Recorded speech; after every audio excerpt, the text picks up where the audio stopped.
Ready to go at 12:30. Okay, thanks. I'll just wait for the video and for Director Gisborne. I should have given you a little tour. We're still waiting for some finishing touches in the boardroom.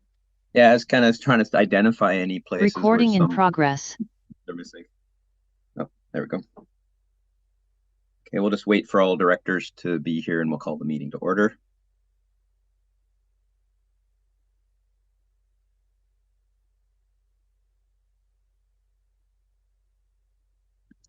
Okay, we have everyone in the room now. I will call this Finance Committee. It didn't take long. Let's just wait a minute. Meeting of Wednesday on the. I'd like to start that to acknowledge that we are gathered today on the traditional, ancestral, and unceded territory of the Tla'amin Nation, as well as all Coast Salish First Nations on whose traditional territories we have the honor to live, including my home on Waiete, also known as Lasqueti Island. We have an agenda before us, and I believe Director Gisborne would like to make an amendment. Director Gisborne, or propose an amendment, say? Yes, I would like to move the agenda with the addition of item 9.1, their new business as Volunteer Fire Department Service Review as the title of the topic. Okay, thank you. Is there a seconder for that? Director Lennox? Any discussion on moving approval of the agenda with that addition? Seeing none, I will then call the question. All those in favor? Opposed? None opposed, carried. Okay, that'll be item 9.1. Okay, adoption of the minutes.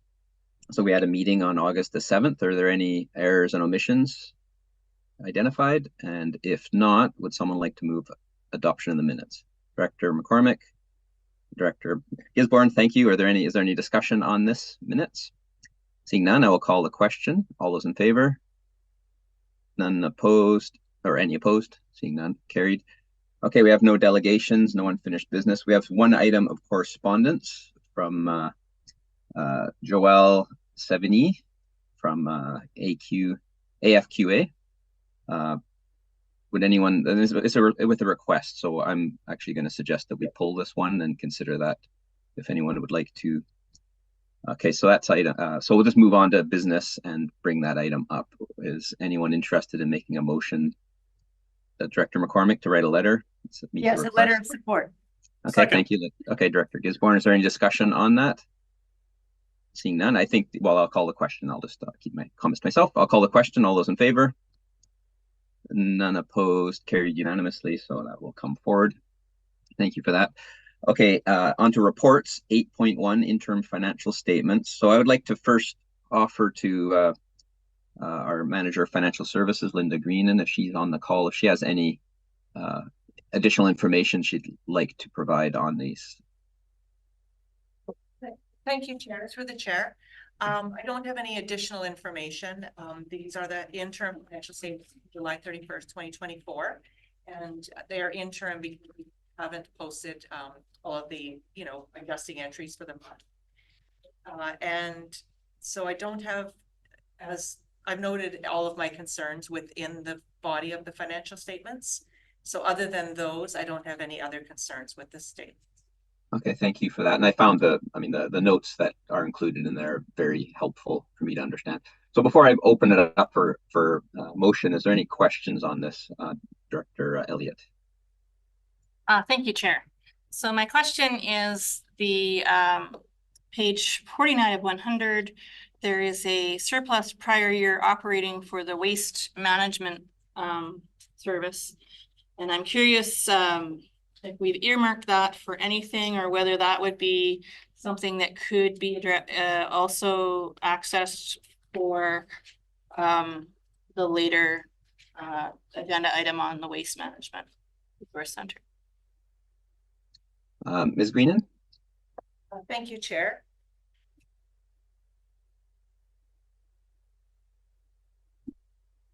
Oh. I'm just trying to find, there it is.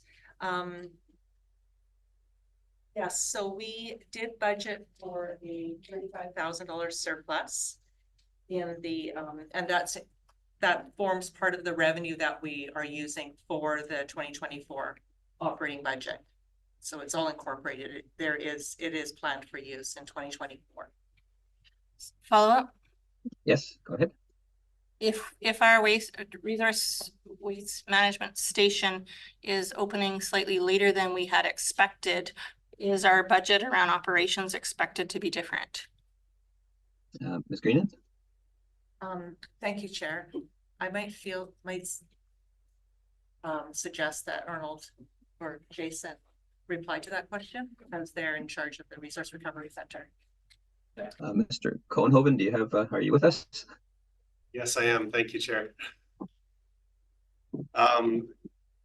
The Resource Recovery Center operating budget was anticipated to start those expenses around mid-2024, and that contract with the operations contractor began on that initial timeline. So we are not anticipating any major change to the operating expenses. No major deviation from what we're showing in the 2024 budget. Thank you. Are there any other questions around the table? Director McCormick. Thank you, Chair. I have one question, and it's on page 19 of the report regarding Shelter Point Park. I read in line, what is it? The shower and firewood revenue that we made $11,000, or am I reading that wrong? I thought there was a fire ban, so I'm. Ms. Greenan? Thank you, Chair. Yes, it's $11,000 year to date.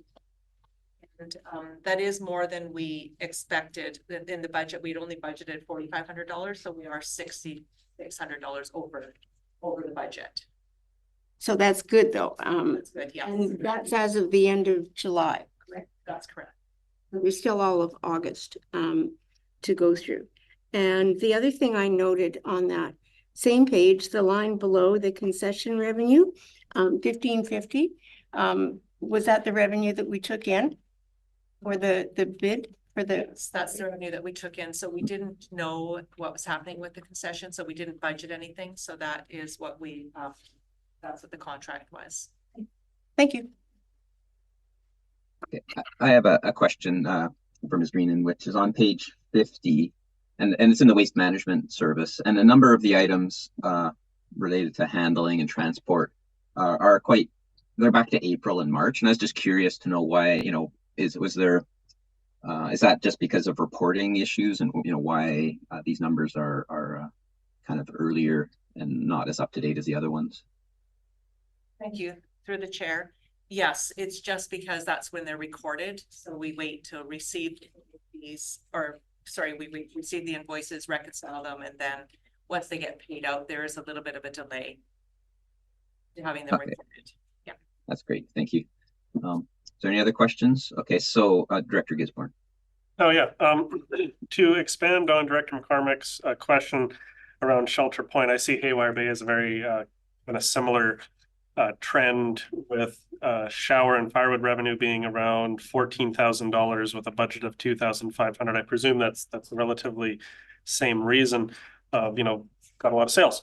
But it then makes me wonder about the camping fees. We have budgeted $127,000 is what was expected, but the year to date shows $63,000. So that's like half of what we expected. So, you know, if we saw a whole bunch of shower and firewood revenue, then I would expect to see a whole bunch of folks, you know, being at the campsites paying. So I'm just kind of confused why the camping fees is like half of what we expected, but the shower and firewood revenue is like several times higher than what we expected. So I'm confused how that is. Ms. Greenan, can you help Director Gisborne out? Yeah, thank you. Through the chair. What that is there's an allocation error in the shower and firewood revenue. There's $11,900 that should actually be reallocated to camping fees, but that journal entry hadn't taken place before I submitted the financial statements. Ah, okay, yeah, I see it on the other line.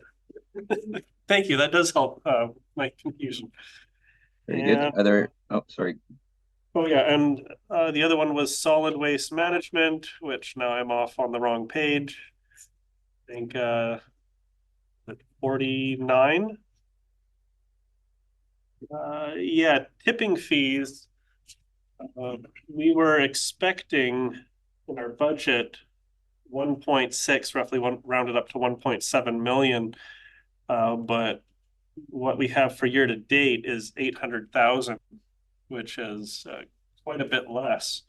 So my question, and I see that it has been highlighted by our staff, so big thanks because it really stands out when it's read. Does that mean we're potentially going to have another tax increase to make up the difference, or is this something that as time goes on, it should hopefully fill up the rest of the pot because we're halfway through the year? Or we're at time. Ms. Green, and I'll just add before handing it over that the tipping, we're not finished the year yet, so those tipping fees will go up. So we should be, I think, on track 63%. So it's still 47% less than expected, but I'll let Ms. Green clarify if I'm incorrect. Thank you, Chair.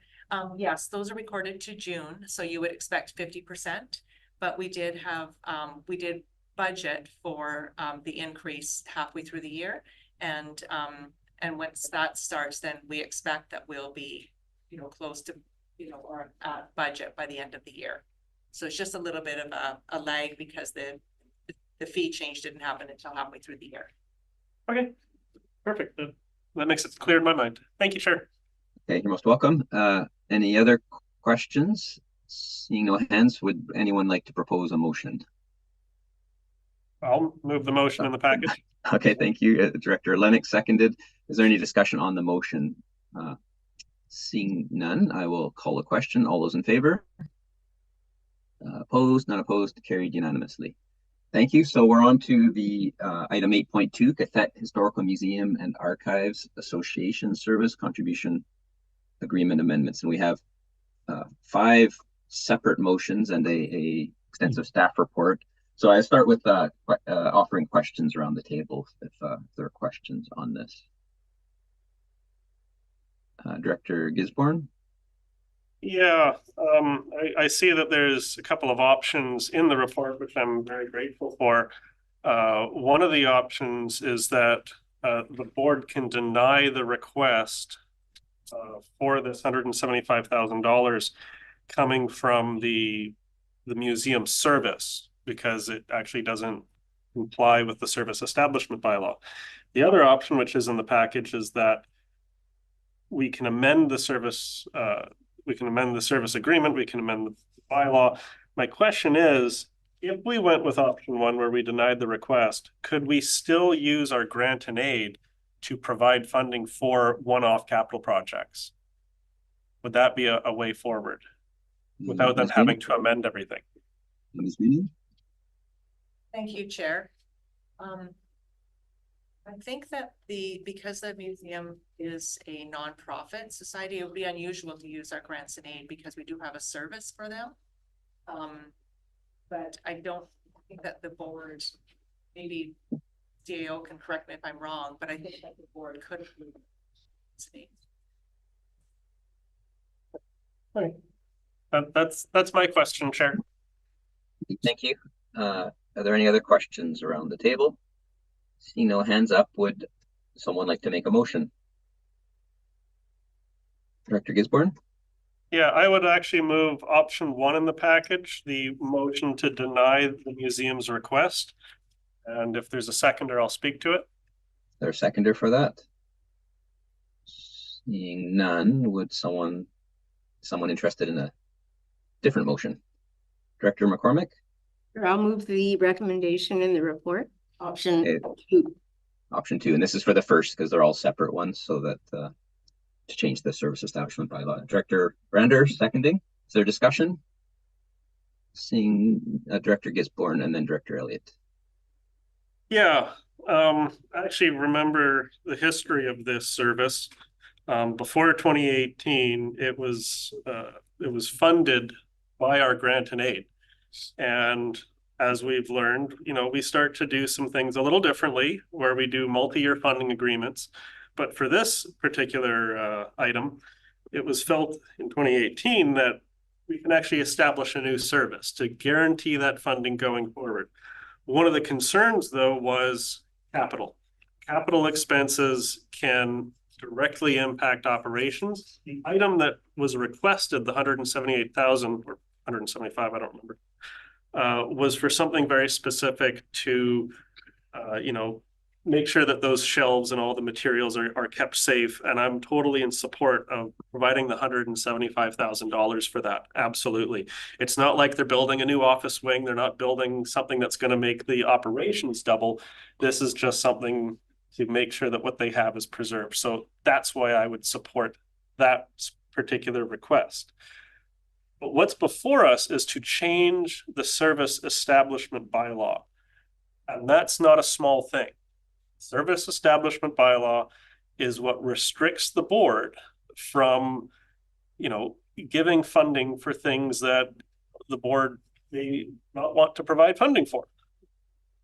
And concerned because the compromise back in the day was, okay, we're going to make sure we provide funding to the organization, but only for operations. If we change the service establishment bylaw, we are opening the door to future capital projects that we may not know about because we don't have anyone from our board that even sits over at that board. So I'm very happy to keep the service establishment bylaw the way it is, and that I believe that capital projects should be a one-off that come to the board. Because as we see, even just this shelf, $175,000, it's not a small thing. They came and they explained it to us. They explained it. It's worthwhile. I'm happy to support it. But I'm not in support changing the service establishment bylaw to include capital projects.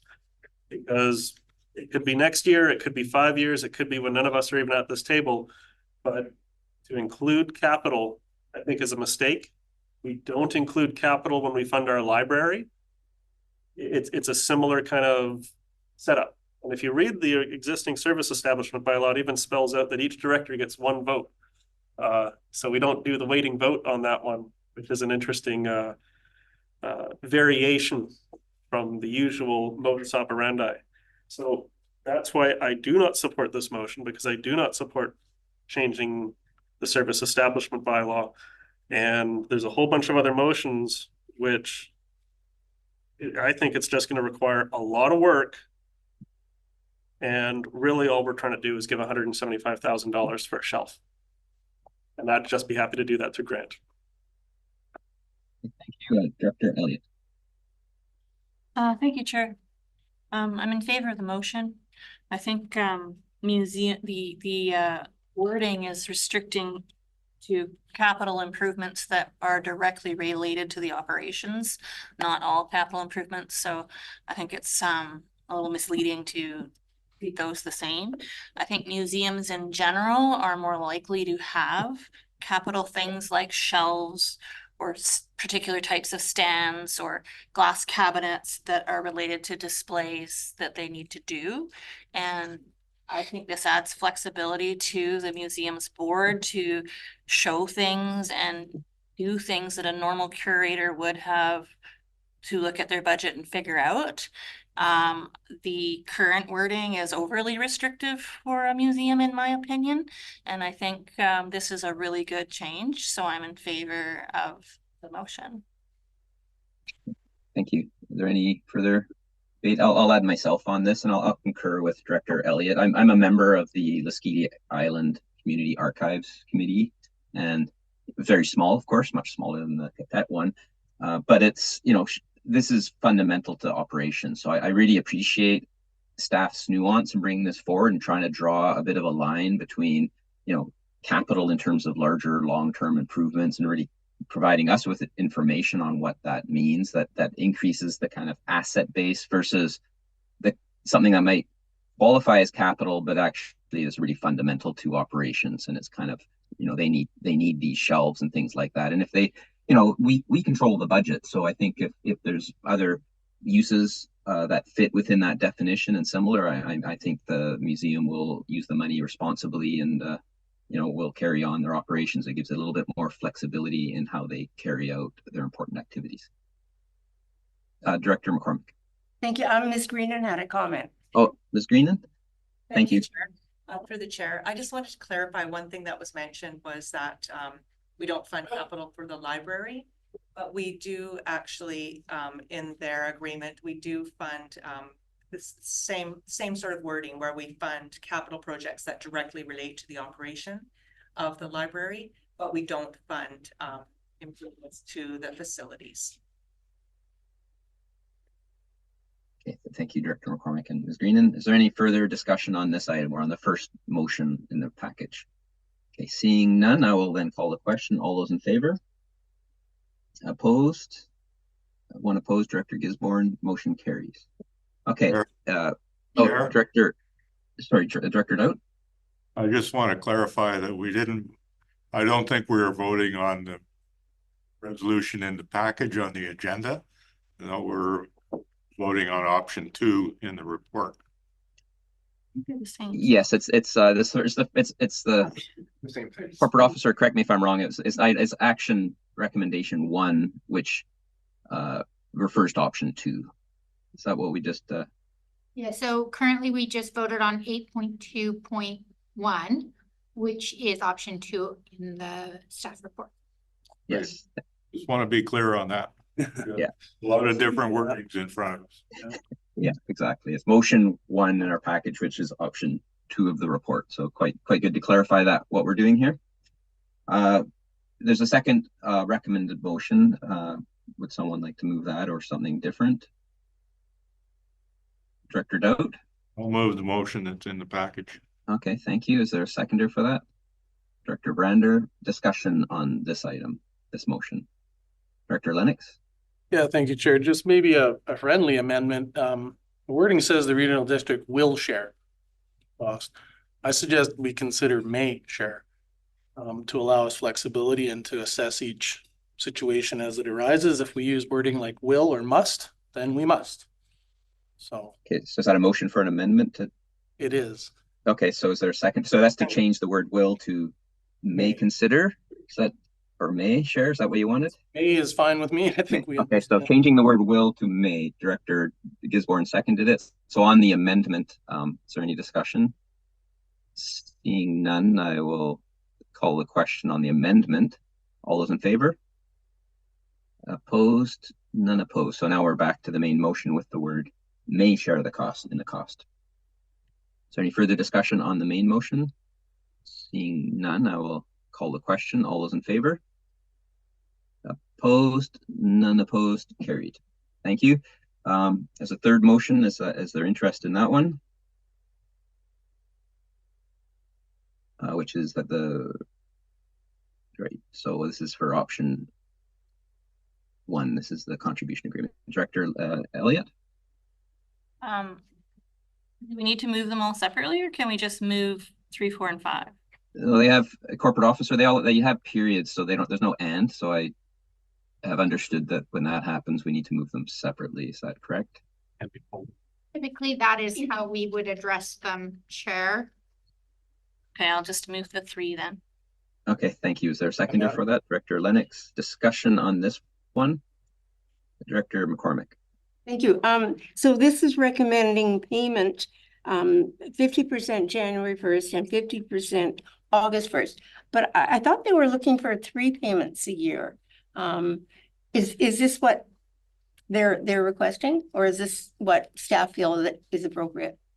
Ms. Green, and maybe clarify on what the changes and the difference between the request and what the motion is, if there's any. Thank you, Chair. Through the chair. Yes, they are, they're just requesting that we actually give them a payment on January 1st. They didn't specify that it had to be 2 or 3. I just recommended 2 because administratively it's easier and it lines up with other agreements. Thank you. Okay. Thank you for the clarifying. Is there any further discussion on this item? Seeing none, I will call the question. All those in favor? Opposed? None opposed? Carried. So we have item 4, if anyone is interested in making that motion. Director Gisborne, is there a second? Director McCormick? Is there discussion on this? This is to amend the wording of the contribution agreement. Discussions? Seeing none, I will call the question then. All those in favor? Opposed? None opposed? Carried. And the last one, item 4, which is to update the change name. Is there 5. 5? Sorry, number 5. Thank you. Director Lennox and Director Gisborne, is there any discussion on this? Seeing none, I will call the question. All those in favor? None opposed? Carried unanimously. Thank you. That's great. Museum can move forward with some of that. Okay, 8.3, which is the funding agreement renewal request for Powell River Academy of Music. What is the wish of the body, the assembly? I move option 4. Okay, I'll so second. option 4 has been moved, seconded by Director. I didn't see who seconded that. Director Brander. Okay. I heard someone say it too. So Yep. okay. Is there any discussion on this item? And questions? Director Lennox. Yeah, thank you, Chair. I just think that we're responding to changing needs with this organization, and that sort of annual funding is predictable. They're good at what they do, and I'm sure they can manage their organization with that certainty. So I'm prepared to support this. Thanks. Thank you. Is there any other discussion?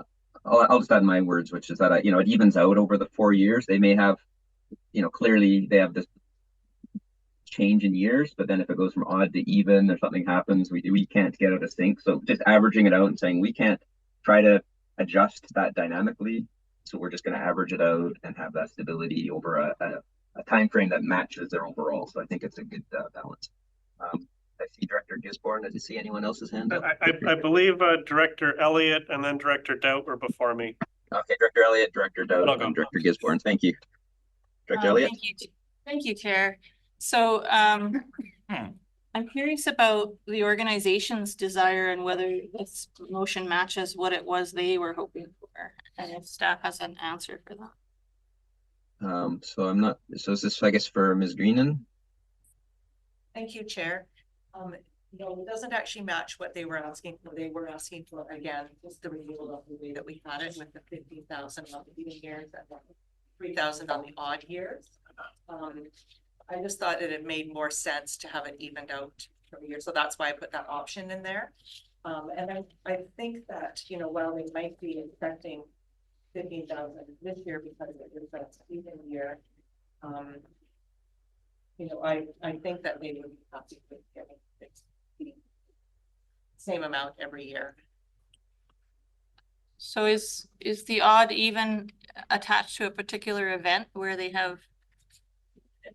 So is it possible by switching on the year they're expecting a larger amount that they may end up short for that event? That's my question. So I believe Ms. Elliott, as a Director Elliott, I'll hand it over to Ms. Greenan. But I think in the past we would have that higher amount of 15,000 when they had the year, and then 3,000 in the other year. So 18,000 every other year. So 18,000 over 2 years. So by doing 9,000 every year, they have to. We're kind of relying on them and trusting that they will put aside the right amount so that they can have the 15,000 in the year of the event. But Ms. Greenan, maybe you could clarify that better than I. So just so you know, Chair, yeah, I understood that perfectly. The problem is we're starting this renewal on the year of Cathalmu. So they've only got the 1 year's funding on the event. Right. Are we causing so if we had been starting on a low year, doing it that way, that would have been possible for them. But right, thank you. This may cause financial stress for them. I get that now. Thank you. Ms. Greenan, is that an issue? Thank you. I understand that thank you, Chair, through the Chair. I understand that they actually switched the years so that a Cathalmu year is actually on the odd number of years now, and non-Cathalmu years are on even number of years. And if I recall correctly, when they did come for the funding, they did say that it isn't actually that they need the big chunk of money necessarily in the Cathalmu year. They just, because they often make preparations in the year before Cathalmu. So I honestly haven't talked to them about changing this, so I don't know if they'll be okay with that. But I just thought if this was a better way to go rather than having the other concern with the change every year is that we actually made that mistake this year. We put in the committed, we put 3,000 when actually we should have had 15,000. So going into intake 2, we actually have less money than we projected we would have going forward. So it does concern me having a unusual contract like this.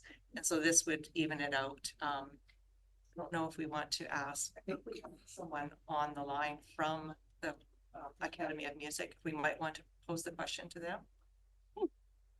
Yeah, I see Arlen there. Would you Hey. have any details for us? Sure. Yeah, I just didn't want to hop in at a time. Yeah, it's something that we weren't planning on changing the years of the festival, but COVID necessitated that.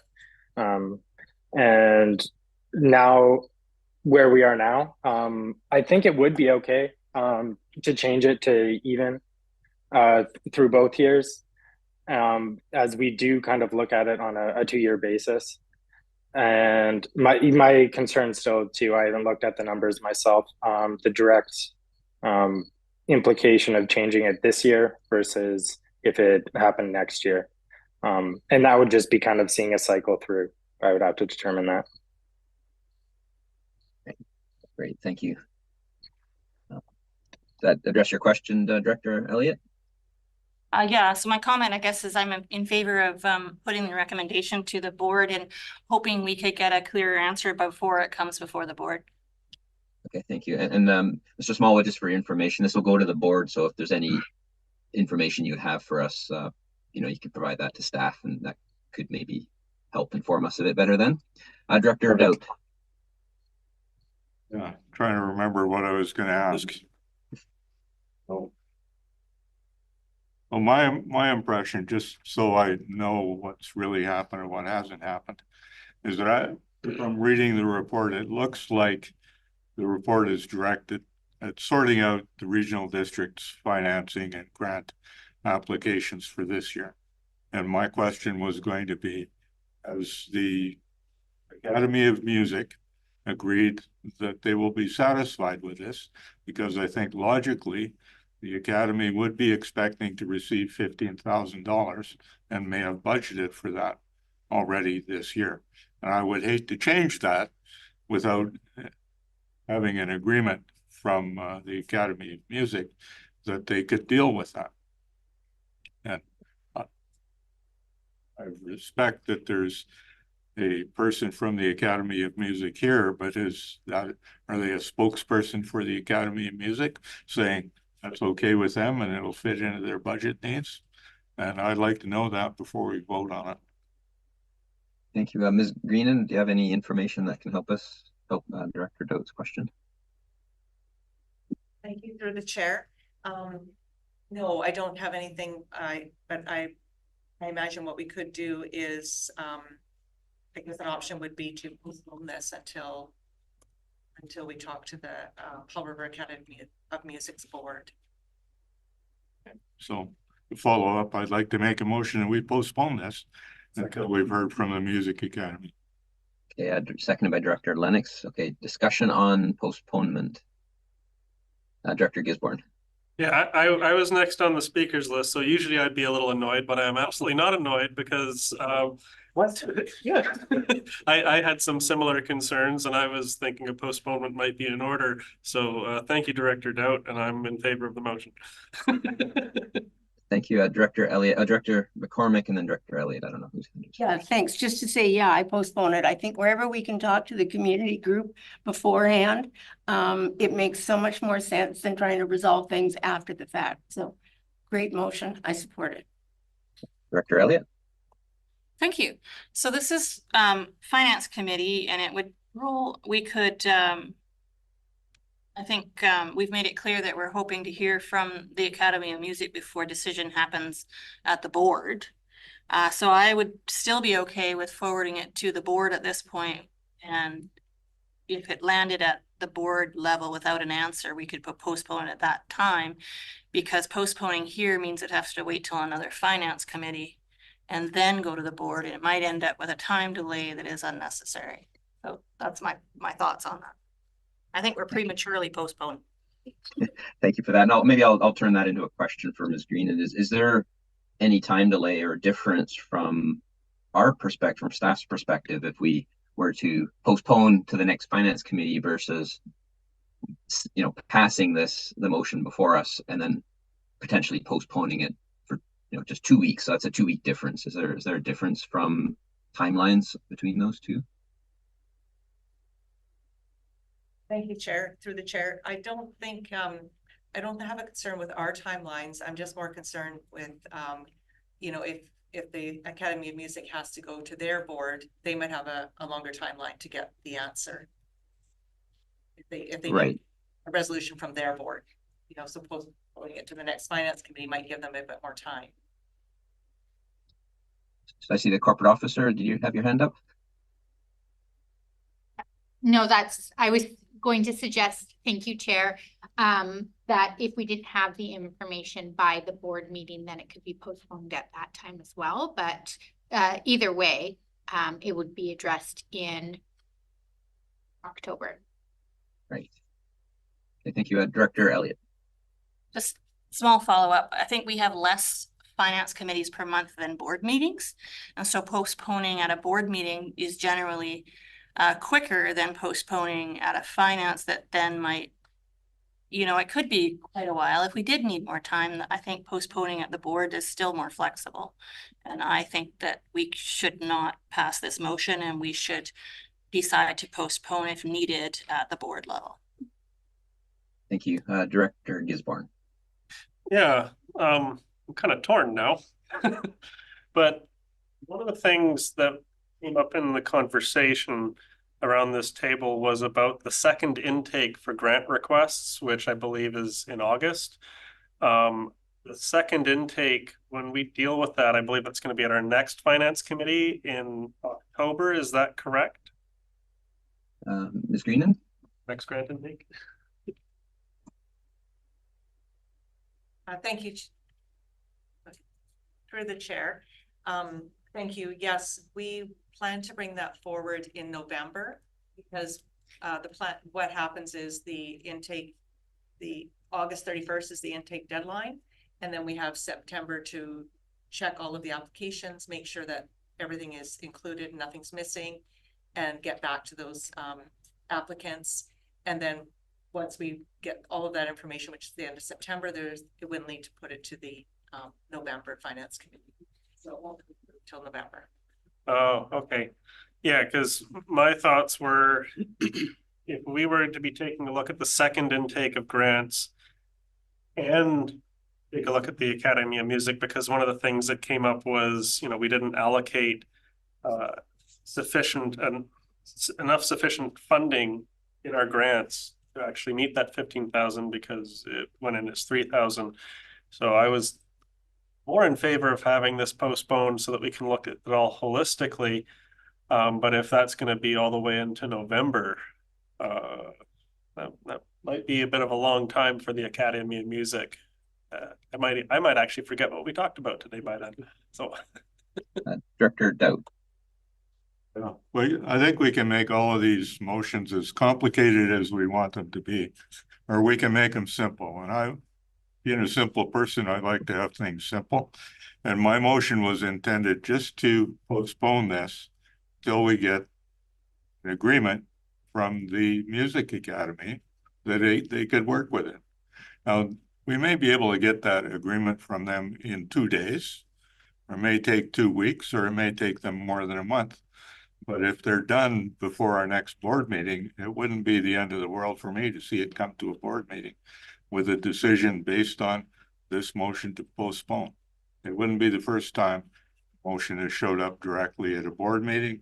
And if there's an indication that there's some time sensitivity to all of it, that could be taken into account. But I'd simply like to get the main point across that if we're going to change this in midstream, more or less, that we should have agreement with the people on the other side of the agreement before we change it. So I'm in favor of passing this motion the way it is. And I'd be really happy if it came up at the next board meeting. But if it can't, then it'll have to be a different time. Director Elliott. This motion would not allow it to come up at the next board meeting because it hadn't passed finance yet. So postponing at finance committee postpones it to the next finance committee, and you would not have the option of putting it on the board. That is why I think we should defeat this motion and refer it to the board through our recommendation. And then if we haven't received the answers we need at that point, you can postpone at the board level, and that would be more flexible. Thank you for that. Okay, Director McCormick. Thank you. Yeah, I'd like a bit of clarity on the point that Director Elliott was just raising. And I wonder if, I don't know who the. I think our corporate officers, and I mean, I'll give one attempt and she'll correct me, but if we postpone it, then it'll be postponed until the next finance committee meeting, so 1 month. And if we defeated the postponement and passed the main motion, it would be a recommendation to the next board meeting, at which case we can keep postponing it every 2 weeks until we get the information that we're seeking. But our corporate officer probably can explain it better than I. Thank you, Chair. That's correct. Well done. Okay.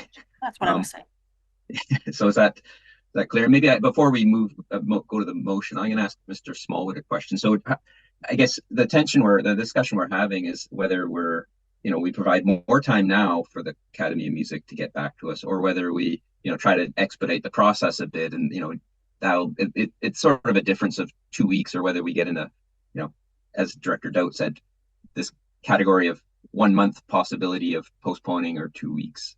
So how often does the Academy of Music meet, and when would it be likely that the Academy of Music could get this information to us about whether this change is okay? So the Academy of Music is due for a board meeting after our summer break, which will most likely happen within the next 2 weeks anyway. I did want to introduce myself, Arlen Smallwood. I'm the executive director at the Academy. That's why I speak directly for any of the decision making. And yeah, I do see a way forward with this, and I think the 2 week time frame will be sufficient for us. Okay, thank you. And I'd also like to point out, I mean, I am swayed by the comments by Director Elliott, but we are really talking about a difference of 1 week, because the board meeting, I believe, is on the 25th of September, and then we have finance on the 2nd, I believe. But in any case, I think it's one would give us a little bit more of a nuanced, a bit of a refinement. Okay, so is there any further discussion on this? And I'm going to bring the board back into my center view. Seeing none, I think we're ready. So the question, Director Elliott. Okay, one more time. I just wanted to point out that I don't agree with your statement, Chair, in that the next finance committee is a month away, but then you wouldn't be able to get to a board until another few weeks after that. Correct. So it is essentially a 1 month delay. Right. Although we are able to push it to the board meeting on the same day if we really wanted to. So true. But true. But yes, that's fine. So yeah, I mean, it gives us it's more of a coarser time frame. So the motion, Director Gisborne, hopefully we can get to a vote on this soon. But Very Director quick. Gisborne, go ahead. Yeah, I'm no longer in favor of the motion to postpone. I'm happy with it going to the board. And if they're able to make it as a delegation and talk to us at the board meeting in 2 weeks, wonderful. If not, we can postpone it at that time. I think my mind understands. So the motion on before us that I'm going to call the question on is whether we postpone this to the next finance committee meeting. Okay, we ready for that? I'm going to call the question. All those in favor of postponement? 2. All those against postponement? Director Brander, Elliott, Lennox, Gisborne, and Fall. Doesn't matter. It just defeated. So we're back to our main motion. Is there any further discussion on the main motion? Seeing none, I will then call the question on the main motion. All those in favor? Opposed? None opposed? It's carried. Very good. Okay, where are we? On to our next one, item 8.4, Resource Recovery Center financing status update. And I'll first ask Mr. Cohenhoven if he has any overview comments on this fairly significant item before we get to questions. Or Mr. Schwab, is that who's in the audience? Yes, I that's can't me, quite Chair. see. Okay, you're very small on my screen, so yeah, floor's yours. Thank you, to the chair. Just, I think everything that's in the report is probably about where we're at today. We've spent a lot of time sort of putting this together, and a big thank you to finance for everything that's here. Generally, our expectations were that we were supposed to be done in June with our current rate. and all of the extra things that were unforeseen in this project, we are where we are today at about 11% over expected budget and somewhere around 2.5%. I am happy to take any questions. Thank you. So before we get to a motion, I'll offer opportunity for any questions for Mr. Schwab. Director Elliott. Thank you, Chair.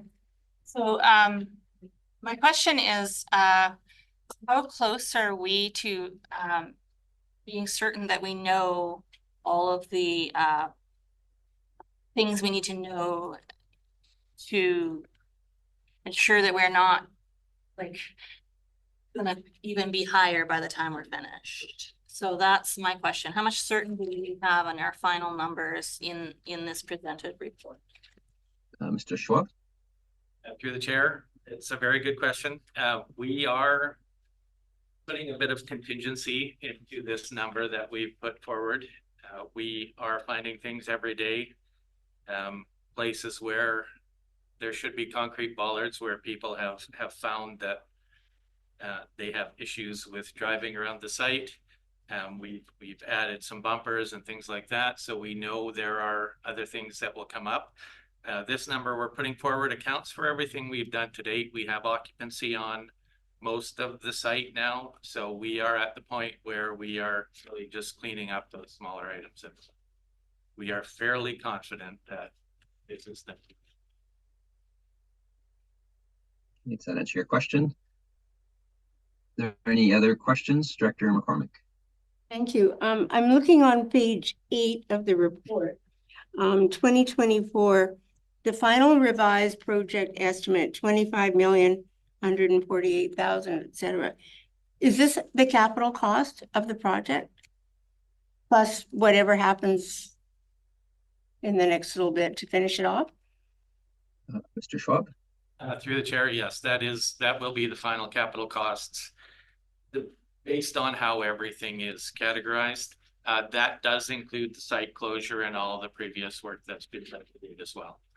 The operating budget will be a little bit different, but this is covering most of the construction of the site right up to opening. Director McCormick? Yeah, thank you. Thank you, Mr. Schwab. I guess to Ms. Green, do we know what the financing costs of this project are? Because that's in addition, like the interest that we will pay and debt over the course of paying off this project. Ms. Greenan? Thank you, Chair. One second, please, I just have. Sure, thank you.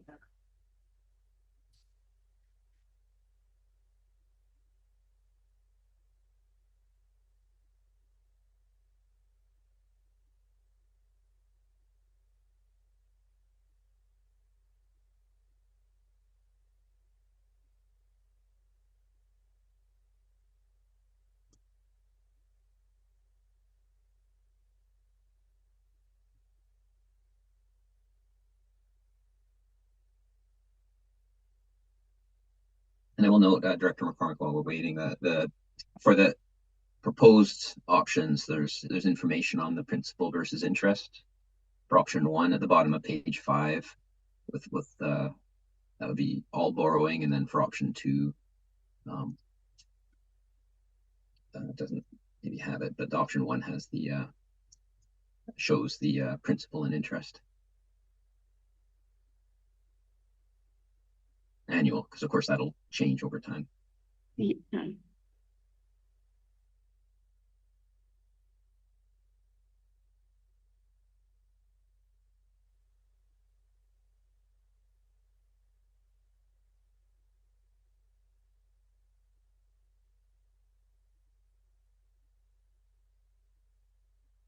Maybe while we're waiting, I'll for Ms. Green, and I'll offer other questions that might be to our waste management staff and our asset manager. Director Gisborne. Yeah, I have a question, and I think I know the answer to it, but I'm not 100% sure. On page 4 of 11, where is it? The remediation and ongoing monitoring of this site does significantly reduce the risk to the city of Powell River. This landfill has been properly closed and the QRD has assumed the responsibility of monitoring and maintaining the site to MOE CCS regulations. Old landfills can be enormous liabilities to local governments if left unchecked. Now, my question is, because this is something I heard when I was a kid, and I don't know if memories are bad when you're a kid. My understanding was that the property is owned by the city of Powell River. The landfill was owned by the city of Powell River. And until the regional district took on this project, the liability was held by the city of Powell River. The regional district was not obligated to pay to clean up that site. We chose to do that through our solid waste management plan. But if we had chosen not to, because elsewhere in the package, it talks about the cost to essentially dig up the material and ship it to Washington State, being essentially $12 million. That would have been the cost to the municipal taxpayers, not the regional district taxpayers. I know that's something that happened many years ago, but is that a correct understanding? Mr. Schwab? Through the chair, that is a correct understanding. Yes, there was an old permit that allowed them to operate the site. It was PR 509. When we took responsibility and assumed the responsibility and closed the landfill, permit 509 has been closed and responsibility is transferred to us. Okay. So there is no more liability as it stands for the city. So the electoral areas bore half the cost to clean up something that was not their responsibility and has thus saved the municipality a significant liability bill. And I know there's a lot of conversations around, you know, this is now $25 million and folks are going to be concerned at the regional district, but the regional district represents the whole region and the electoral areas are caught paying half when it's really, I think the city of Powell River should send us a thank you letter. Director Elliott and then Director Lennox. Thank you, Chair. My question is to do with when we come out with our budget next year, will it be budgeted for actual interest rates that we get from MFABC at the time of borrowing, or will it be based on the 5%? I think interest rates are going down and we may end up with a better rate than the 5%. And so would there be some savings to taxpayers that way? Yeah, Ms. Green, I don't want to interrupt you while you're crunching other numbers, but you've put your hand up. I'll hand it over to Ms. Green to answer that. Thank you, Chair. So the two debt issues were between the two debt issues, that like the 5.5 million and the 6.4 million that we have, that's already been approved. We're looking at about close to $20 million in interest on those two debt issues over the 30 years. And then deducted from that, of course, is the surplus that the Municipal Finance Authority provides that reduces the principal payment. And then as far as the interest rates, so we only have locked in, so far we've only locked in the $5.5 million. That's all we've taken out as a debenture debt. 6.4 million, we still have that as short-term borrowing. And so I expect that we'll be locking that in the spring. So whatever the interest rates are in the spring, that's what we get, 6.4 million. So there's a potential that it could go down, but I always try to risk adjust the numbers so that you're not, looking at something that's lower and then finding out later that, oh, here's a surprise that it's actually higher. So there's a potential savings there. Okay, is there any further questions? Director Lennox and then Director McCormick. Director Lennox. Thanks, Chair. I'm still trying to wrap my mind around how your asset management contingencies at 10%, then fell to 7 to 8%. And I think that what I'm reading, kind of why we are where we are, partially. My constituents have severe concerns around these escalating costs. When you look at the every year upon year, 2.5 million is a big hit. That's another, what I read, $2.07 per 100,000 of assessed value just for this particular cost. We're in the discussion phase. I see option 2 mentions the Community Works Fund. My understanding is that those are for the electoral areas and that those funds are used for those purposes. So I don't really see how, sharing that pain over the EAs is even an option. Can I confirm that? Now, Ms. Greenan, maybe you can confirm. My understanding is the formula for the amount is based on rural population, EA populations, but we're not as limited to how we use it. But Ms. Greenan? Thank you, Chair. Through the chair. Yes, the formula is based on a flat amount and then an amount per electoral area. And but how we use it depends on how the board best thinks they should use it. So, and the guidance documents, the new 2024 guidance documents are looking for, projects that are regional in nature, but it's totally up to the board how they allocate it. And regional districts across the province, they have different formulas for how they allocate. And to add to that, I think it was a couple of years ago, fire halls were added as an allowed expense for the Community Works Fund. So that's another area that they can be used for. So Director McCormick. Yes, thank you. Just to thank Ms. Green, and I know that wasn't an easy number to come up with, and I kind of put you on the spot. So thank you. When I add those two numbers together, it's about a $45 million cost to the taxpayers of the region. Is that ballpark? Yes. Ms. Greenan?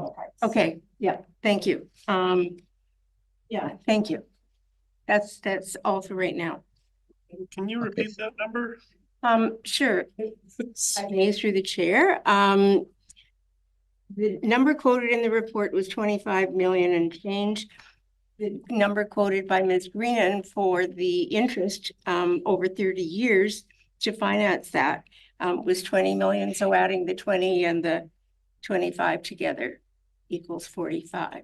And I believe Ms. Greenan said that was ballpark. Right, but I thought that's what I heard, but I didn't believe it. Has your hand up. Okay, we'll keep I believe it.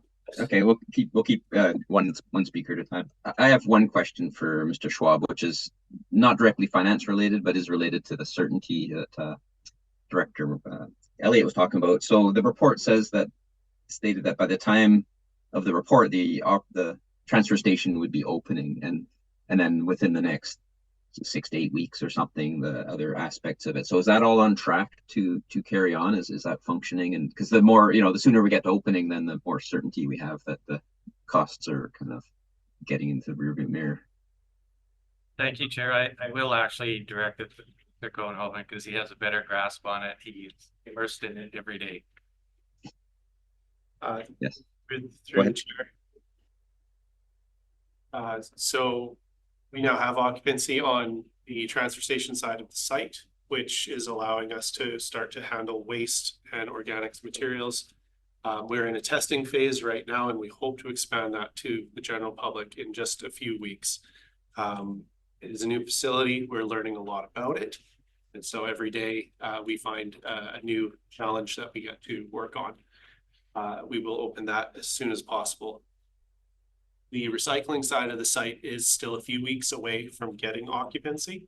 And that would be the point where we can get our insurance to open that site to the public as well. So realistically, the timeline in the report still stands. It's probably 6 to 8 weeks until we can open the entire site to the public.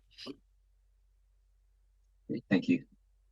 Okay, unless there's any other questions around the table, I will, Director Gisborne, and Director Elliott. Is there time for the questions? Director McCormick was waving her hand first. Okay, Director McCormick.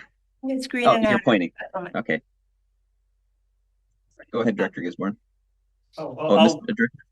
I would Green, like to ask Ms. Greenan what she has her hand up for.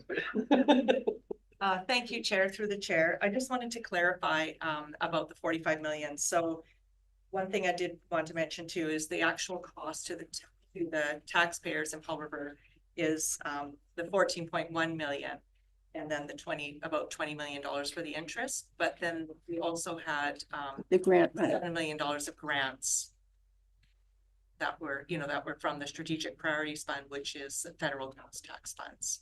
And then another 6 million from that, and then 1 million from the Rural Economic Diversification Grant.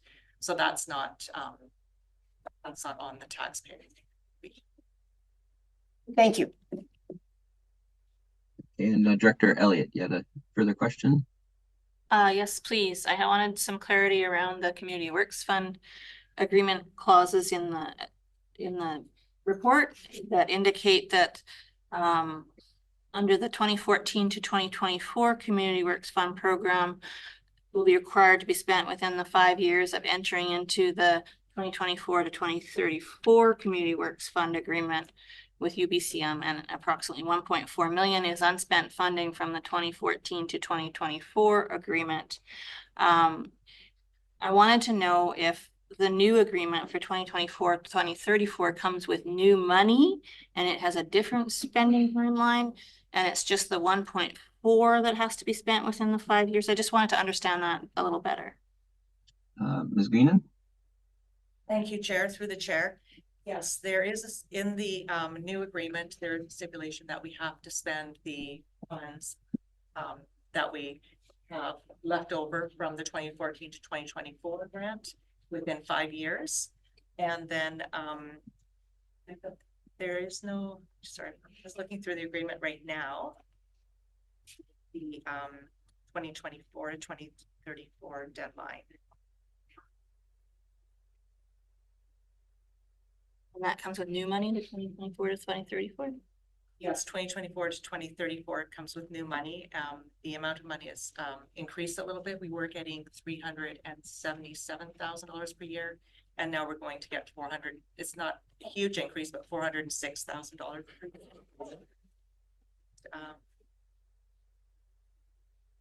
Thank you. Does that address your question? Director Gisborne, you had another question? Yeah, now that we're bringing up Community Works Funds, which is one of the proposed recommendations that we could use to offset some of this additional costs.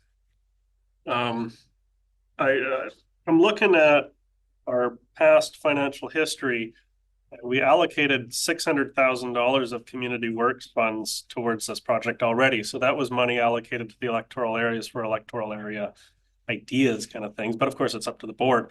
So we allocated that Community Works funds. And then I recall this board passed a motion, which I believe Director Brander had brought forward. And I fully supported the resolution, which is that we asked the city of Powell River if they would be willing to partner with us with some of their Community Works funds, and that we could then allocate some of our Community Works funds. And that way we could, work together to pay off this debt, which I gratefully, Director McCormick has pointed out, the interests eats us away over a 30-year period. What was the response that we got? Did we get a response from the city for that request? Because maybe we can do something similar and say, hey, we got a $2.5 million bill. You want to offer up some Community Works funds, or do you want us to just bill you over the next 30 years? I'm not sure who sent that request. Ms. Greenan, did that come through you, or should the question go to the CAO? There. Thank you, Chair, through the chair. I think that question should go to the CAO about, if we got an answer from the city on that. Yeah, thank you. So CAO, do you? Yes, through the chair. I'm going to test my memory, but I think we did get a response back from the city. If we did, it should have showed up on an agenda. But it was a negative response. And then my other question, and maybe this can help clarify, because it was mentioned in the report, one of the main ticket items here is the waste transfer station. And I'm seeing a expected final cost of about 9.46 million. And I recall when we approved that to be part of the project, I think 2018 or 2019, that was added with an expected cost of 2.5 million. And that it would have to, you know, be specially designed to meet the need of the city of Powell River's curbside collection vehicles. So I'm just wondering, you know, how does it go from 2.5 to almost 10 million? And I guess the question I have is, you know, we have a solid waste management plan monitoring committee.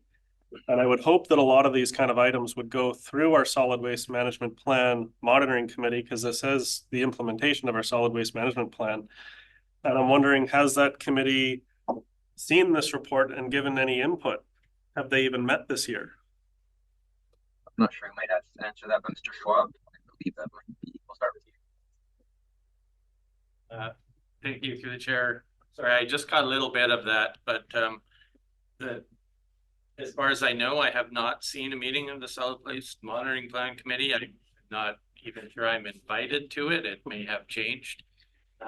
Those were really just, once we got into sort of the design and process of it, those were really sort of grand picture, how, you know, what are the things we want to do, and necessarily not how much they're going to cost or what a design looks like. You know, and going back, I think, through the solid waste management plan and those original estimates of $2.9 million, they weren't even necessarily sort of class D estimates where there was a design involved. It was more of, we really need a transfer station.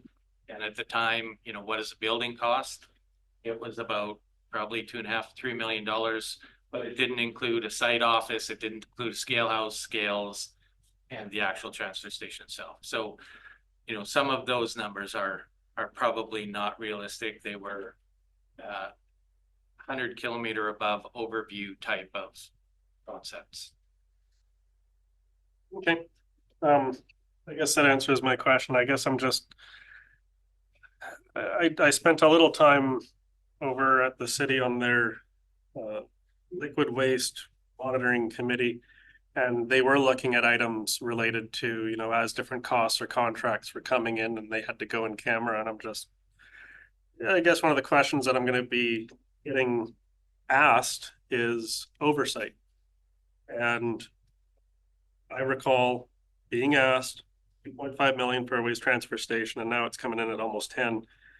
And it just makes me very hesitant to support future capital projects, because now in my mind, I'm going to be thinking, well, what's in the report is probably going to be 4 times that amount by the time it actually gets built. Hey, Director Elliott, hopefully we can get a motion on the table soon. So hopefully we ask questions to get us there. Director Elliott. Thank you. I'm leaning toward option 2 for the motion, but my comment was in regards to Director Gisborne's question about the Solid Waste Management Monitoring Committee, or whatever they're calling. I believe I've been shifted to that portfolio as of last December, and I have heard not any news about a meeting since then. So I'm not entirely sure even who calls those meetings or how they get organized, because I'm new to the committee. You were on the committee prior to me. I'm supposed to just get an email, and I was not on the committee. Oh, you were? Okay. Sorry. All I'm saying is there hasn't been a meeting this year, I know. Otherwise, somebody would have invited me to attend, and I haven't been invited. Thank you. So perhaps we can get a motion on the table, and the recommendation, well, there's no real fully recommendation. The first part is clear, that, you know, whether we support a budget increase of up to 2.5, and the second part is open. We can't really pass it as an alternative funding option. We have to decide option 1 and option 2. And option 1 would be fully borrowing, and option 2 would be some of it community works fund, and then we would have to actually agree on an amount. So would some director like to put forward a motion? Move option 1. Second. So option 1, Director Lennox seconded. So that's that we recommend that the board approve a budget increase of up to 2.5 million to the Resource Recovery Center, and that this is funded by borrowing entirely. Director Gisborne? You're kind of cutting out, but I could hear you, so that's okay. Oh, sorry.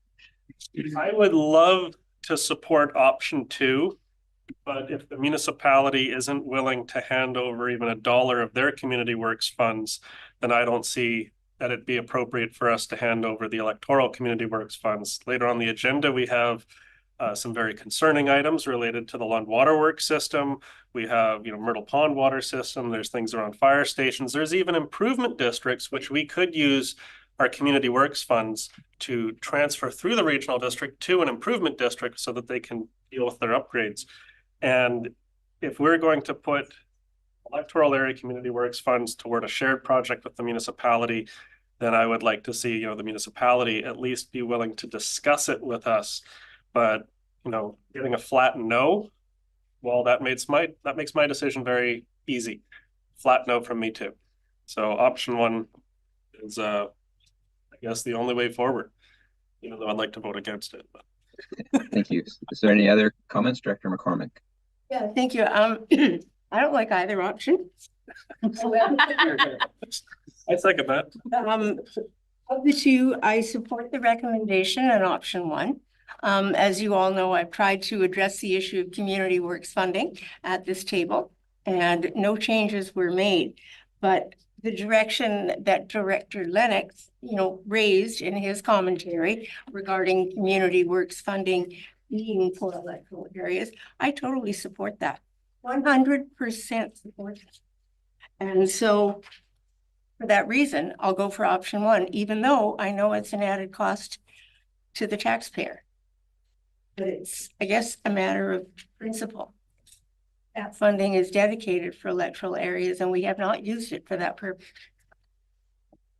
Thank you. And I'll add myself onto the list, which I'd just like to, first of all, say no one around the table or in our staff, I think, are happy with having to contemplate this scale of an increase. It's difficult for everybody, and I really appreciate the information that staff brought forward, all our financial staff, waste management and asset management staff. I think it's really a tough thing, and there's a tough environment. I think the report articulated that a lot of the factors were out of our control, high inflation, especially in the construction industry, and I think one of the things that we should keep in mind, and I think the report touched on this, is that even though maybe having this eye-watering level, some of the taxpayers may not be too happy with, in some ways, in another way, we don't know what the alternative would have been. If we hadn't done this at all, if we hadn't gone down this path, we would have been beholden to private, contractors for waste management. We don't know what that cost would have been like with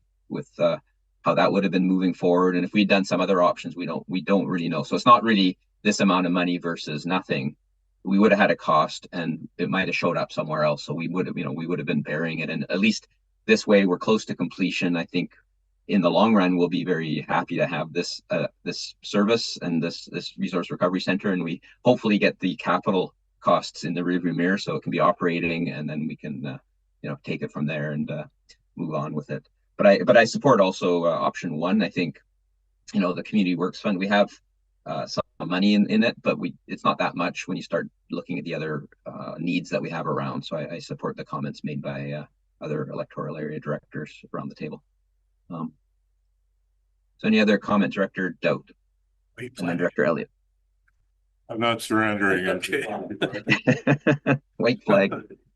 What do we do? So, I don't think anybody likes the idea that a program that started, near as I can tell, from a article in the Barnacle up in Lund, people were discussing what to do about solid waste management in the regional district in 1985, talking about the plan that has led us to where we are today. And I don't think any of the people around the table here were at the table in 1985. And so this whole thing has been dealing with decisions that were made by previous boards all along the way. We know we have to do a resource recovery center of some kind. And, things cost more. When you start in 1985 and you pay the bill in 2024 or 2025, the cost changes. And it's upsetting. It's going to upset me a lot. It's going to upset the taxpayers a lot. So when I'm looking at this, I'm seeing, is there any way to ease the pain to a taxpayer? And, really, we've tried the different things we could do. We've tried different grants, the Community Works Fund dollars. I think option 2 is laid out as a possibility to just reduce the impact on the taxpayers.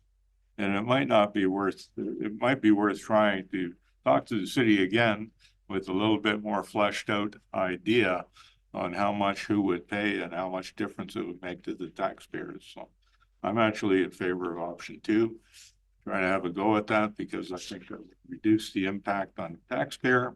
And I think that's what's upsetting the taxpayers so much right now, is the impact that they're actually seeing. There are resources that can be used to cover it other than the taxpayer, and I'd like to try to do that. Thank you, Director Elliott. Thank you, Chair. So the taxpayers paying higher interest than what's required because we have money sitting in the kitty is, I'm not really in favor of that. I understand how the Community Works Fund works. I understand what my fellow directors are concerned about. Having said all of that, the city of Powell River also had major projects go over, and the scale is completely off the charts compared to what we're dealing with here. And directing Community Works funds from those overages to these overages doesn't really help the taxpayer that much, particularly in the city. It actually hurts them a lot. Some of those overages on that project could be attributed to designs that needed to accommodate pump trucks that come from the regional districts, but there's no tax income from that, and you won't hear the city asking you for it because there was redesign required, all of that, and it was some of that. When we're talking about closing landfills, I don't think anybody that lives here doesn't realize that the landfill garbage going into all of the landfill, whether it was in the city or somewhere else, came from everywhere. We all share this area, and trying to decide who's responsible for what happens at the level of the government, where the government says, okay, you're regional district in charge of waste, solid waste, and it's going to be a regional thing. The Community Works funds are intended to be for regional stuff where we collaborate together. So I'm in favor of option 2 because overall the taxpayers will pay less money. And all of the Community Works funds are going to support community works projects in our area that help everybody. And trying to decide, city pays mostly of the expenses on the community rec center. It isn't a fair allocation. We still do it because everybody who lives here wants that. Nobody wants to pay more for the resource recovery center than what we budgeted. That's not what we're talking about here. Nobody wants to do that. The fact of the matter is it's built and it has to get paid for. Should we borrow more money and charge more money to taxpayers to pay that interest? Or if we have some money to put toward it, should we do that? I'm in favor of option 2 because it lowers the overall cost for everybody. And I don't think we should get really, and there is extra money coming every year that we can put toward all of these other wonderful projects. And I think that's more responsible for everybody overall. So I'm not in favor of this option 1. I'm in favor of option 2. Thank you, Director. Anyone else who hasn't spoken? Director Gisborne, go ahead. I don't believe Director Brander has spoken. He just raised his hand. So okay, Director Brander, you can have the floor. Okay, thanks, Chair. I've been listening to everybody making a lot of really good points and arguments, and I really appreciate it all. Personally, I generally don't like to rely on borrowing for these sort of things. I like to, if we have the money, we pay it up front. But I also have real sympathy for the use of the community works funds to be put into the electoral areas. Dr. Dowd has mentioned, going back to the city again to see if there's any funding that they'd be willing to pitch in, because I agree with Director Elliott that if we can pay it off now, and then we can save a lot of money on interest over the next 30 years. As it is, I'm on the knife edge, but I gotta say I would be supporting option 1 unless we had some buy-in from the city that we get some additional funding to even lower that number further. But as of right now, I think I have to side with option 1. Thank you. Director Gisborne. Thank you. I thank Director Doubt for pointing out that this is a discussion that's been going on since 1985. Now, I don't remember 1985 because that's the year of my birth. However, I think it was 87 or 89 when actually my father became the director. And even in the 90s, I heard this conversation around the breakfast table while I'm eating my Cheerios. So I know a bit of the history. I'm not sure how much of it is accurate, how much of it was just someone blowing smoke. But to Director Elliott's point, yes, it was used by the region, the incineration site. The argument, though, in the 90s was that the municipality collected the tipping fees. They received a significant amount of waste to that incinerator from the mill, and the municipality collected the fees. So the municipality collected the fees for decades. And then when it came time to actually shut it down and it became a liability issue, suddenly the municipality has no money. They want the regional district to take it over. So to Director Fall's point, yes, if we had done nothing, it would still be a cost, but it wouldn't be our cost. It would be the municipality's cost. And for roughly 20 years, the board said no to taking on that liability. And then I believe it was 2016, we got the solid waste management plan sorted out. And in that plan, the recommendation was let's build a resource recovery center because we can get a grant for about $6 million to remediate the site. I recall some of the directors at the time from the electoral areas saying this is going to get very expensive. It's going to get way more expensive than they even figured at the time. And it turns out that they were right. That my father was not the sitting director at that time. He was still the elected representative, but he was off on medical leave since 2015. So I'm talking about, Director Palmer and alternate director Rebane. And this is where I'm very frustrated that we are willing to offer community works funds, and we already have. We have put forward $600,000 of community works funds from the electoral areas. And my position would pretty much be, okay, if we want to offer up any more community works funds, municipality, you need to put up $600,000 of your community works funds just to bring us up to be, equal, to work together. Because this whole project is taking a massive liability off of their books already. If we take community works funds and put it towards this shared project, then what we're saying to, the Lund water system is, hey, when it comes time for work to be done up there, we're not going to have any community works funds left for you. And yes, there's regional benefit, but do you think the municipality is going to pay a dime to the Lund water system or the Myrtle Pond water system or the Lund sewer system or any of the improvement districts? No, they're not even willing to talk to us about sharing the community works funds for the project that really is taking on their liability. And I find that very frustrating. So if we do want to have another request for the city, if the board wants, I could go and talk to them, but I probably won't be as cordial as some might hope.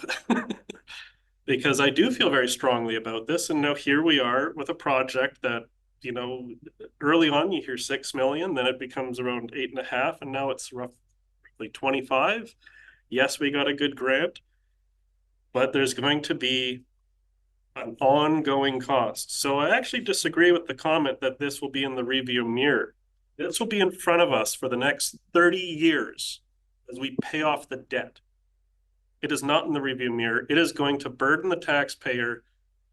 My oldest is 5 years old. She'll be 35 when this gets paid off. So I'm extremely frustrated by this, and I'm very concerned because the original solid waste management plan said that going this route, because there was a list of options, going this route would require significant oversight. That was the one downside. Here we are, 25 million.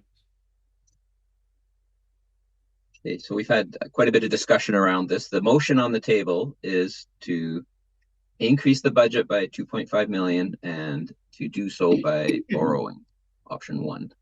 So is there any other burning discussion on that motion before us? And okay, seeing none, I will then call the question on this motion. All those in favor of the motion on the table and those opposed? Director Doubt and Director Elliott. The motion carries. Okay, it's a difficult item. And okay, item 8.5, moving on. So we're that's the Lund water system debt recovery options, another easy item, I'm quite sure. So Director Lennox. Yeah, you should be so lucky. Chair, I just wonder if you would entertain some questions before. Oh, yes, go ahead. Yeah.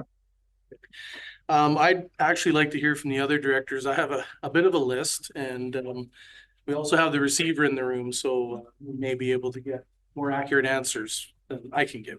So I'd defer to any other directors first, and then I'll. Okay, Director Gisborne, and then I have a question. Yeah, I guess this is more of a question of process and procedure. The Lund Improvement District is not a regional district service at this time. This motion or this report is really about the discussion of creating a service, a regional district service, which would require service establishment bylaw and all that kind of stuff. But the concern I have is that, you know, almost every meeting I read out that, you know, section 90 of the community charter. And one of them that pops out is 91K, negotiations and related discussions respecting the proposed provision of a municipal service that are at their preliminary stages. And that, in the view of the council, could reasonably be expected to harm the interests of the municipality if they were held in public. Now, that says in the view of the council, in the view of the assembly. Now, I don't recall this assembly looking at this kind of item and going, yeah, let's have this in a public meeting, or let's have this in a closed meeting. It's on a public agenda. It's related to the provision of a service that we don't have yet. And I'm just wondering, shouldn't this kind of thing first show up at a closed session? Because it's not a service that we actually have. And until we actually get some clarification on, you know, the direction that we might want to go, that's why I'm just kind of curious. Why not go through that section of the legislation, and then if we wanted to make it public, we would make it public. Corporate officer, maybe you can help us with that. Yeah, thank you. Or the CAO had his hand up. Oh, yeah. Yeah, through the chair. Maybe I could ask Director Gisborne who he's referring his question to with his comments. To the assembly in general. Okay, then you want the board, or excuse me, the administration to answer your questions if it's to the assembly? Well, it's to the assembly because it's a procedural thing.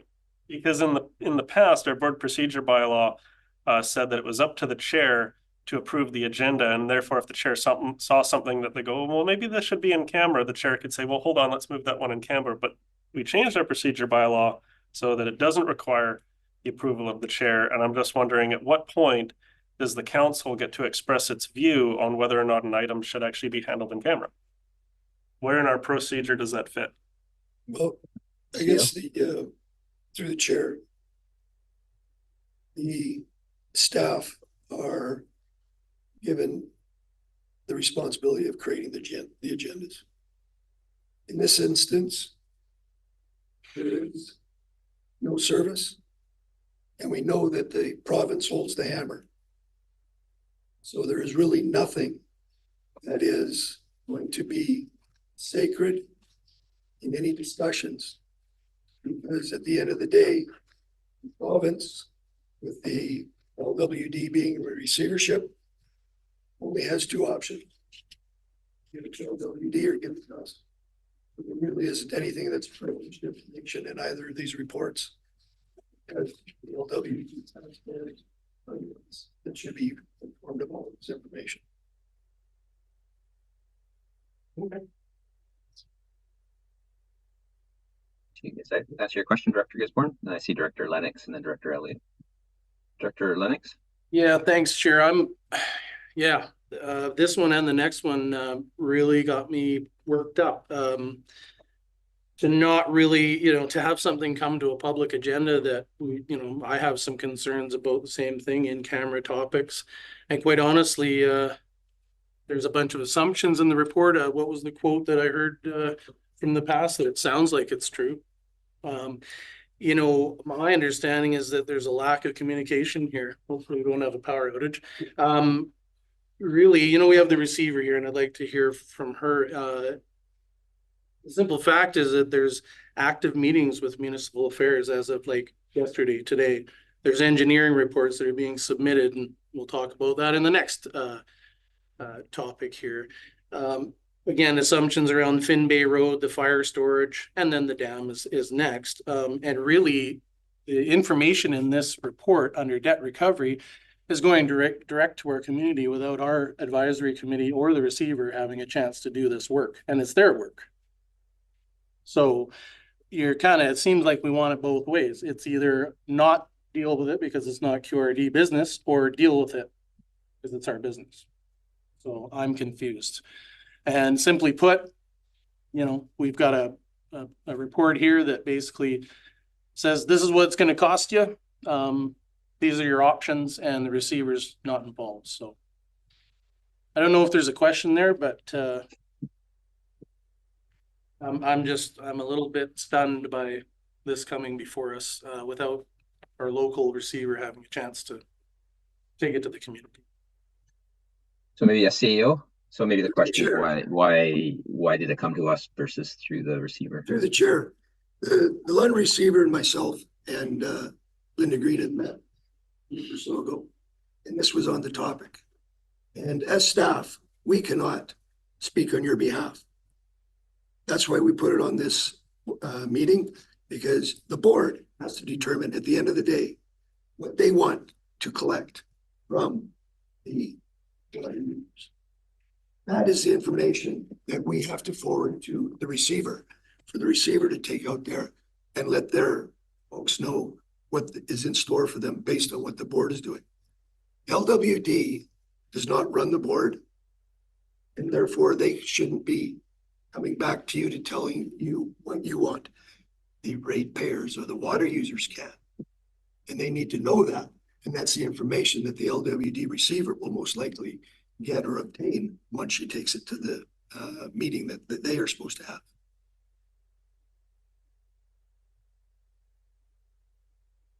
Thank you for that. Director Elliott, and then I'll put my own name on. Director Elliott? So I just wanted a little bit of just a comment on the language in the report. I would prefer to receive reports that have a little more neutral language. Theorized dire straits due to ministerial laissez-faire.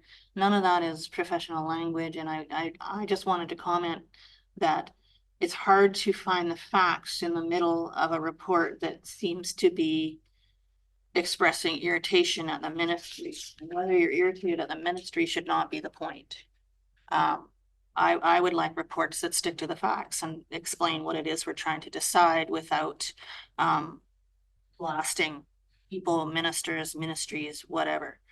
I can add up the facts and decide for myself if I want to be irritated at the ministry. So just, that's a comment on the language in the report. I don't like it. As for all of the options, I think that the Lund community needs to sort out whether they want to, what they want to pay and for what services. I'm in favor of cost recovery that is either based on the cost of the service and allocated fairly among users, or progressive and like most taxation based on the cost of, you know, the values of properties that are sorted out through the BC assessment process. And so that's just my thoughts on that topic. Thank you. Thank you. I have two questions for Ms. Green, and relates to, you know, I mean, really the recommendation before us. There's a report. The recommendation is really, and this relates to my first question, if and when this water system becomes a regional service, so if and when it gets converted, and it looks more like a when than an if, then the reason this is before us, and this is the question, is it not that we are just lining up our ducks to say, if and when that happens, then we know how that debt's going to be handled as part of that regional service? Is that a correct understanding of why this is before us? Thank you, through the chair. Yes, this is to get the directors, pitch on how they would like that debt to be recovered once it does become a regional service. Just to find out what direction the board would like to go, but ultimately we will have to have all of the borrowing approved by the electors in that service area. Right, thank you. So it's not necessarily the case. I mean, if there was more of an if involved, we would just be lining up and getting ready for something that may or may not happen. But if it's more of a when, we'll be ready and we're deciding. Now that structure of that service will be a regional decision, and I understand maybe there should be, you know, the options in terms of how the taxpayer may like to pay for it. But I guess this is where my second set of questions, second question comes from, is between the options, because that's what we're actually being asked to decide on. And, you know, they range from, you know, easier to administer and more difficult. But the three, so the three options is a flat parcel tax. Everyone would pay a flat, you know, take the amount required to be paid and just every property pays the same. Another one scaled by lot size, which is unusual. And the third is by assessed value, which is more like a rate, a tax rate, like we do most of our services. So the question is the set of questions is, does the assessed, you know, going by assessment, is that not more progressive and more fair if wealth is assumed to be linked to property values as stated in the report, compared to a flat property parcel tax? And is it not the case that we've been moving away from flat parcel taxes for other regional services for that very reason, that a flat tax is a kind of regressive in the sense that a property owner who only has a small property, way less valuable, would pay the same amount as a you know, a very large property that may be much more valuable. So in terms of those options, is option 3 not closer to how we generally handle most regional services at present? I think that's directed to me. Yeah. Oh, yes, Ms. Greenan. Sorry, I should have pointed out. Yeah. The chair.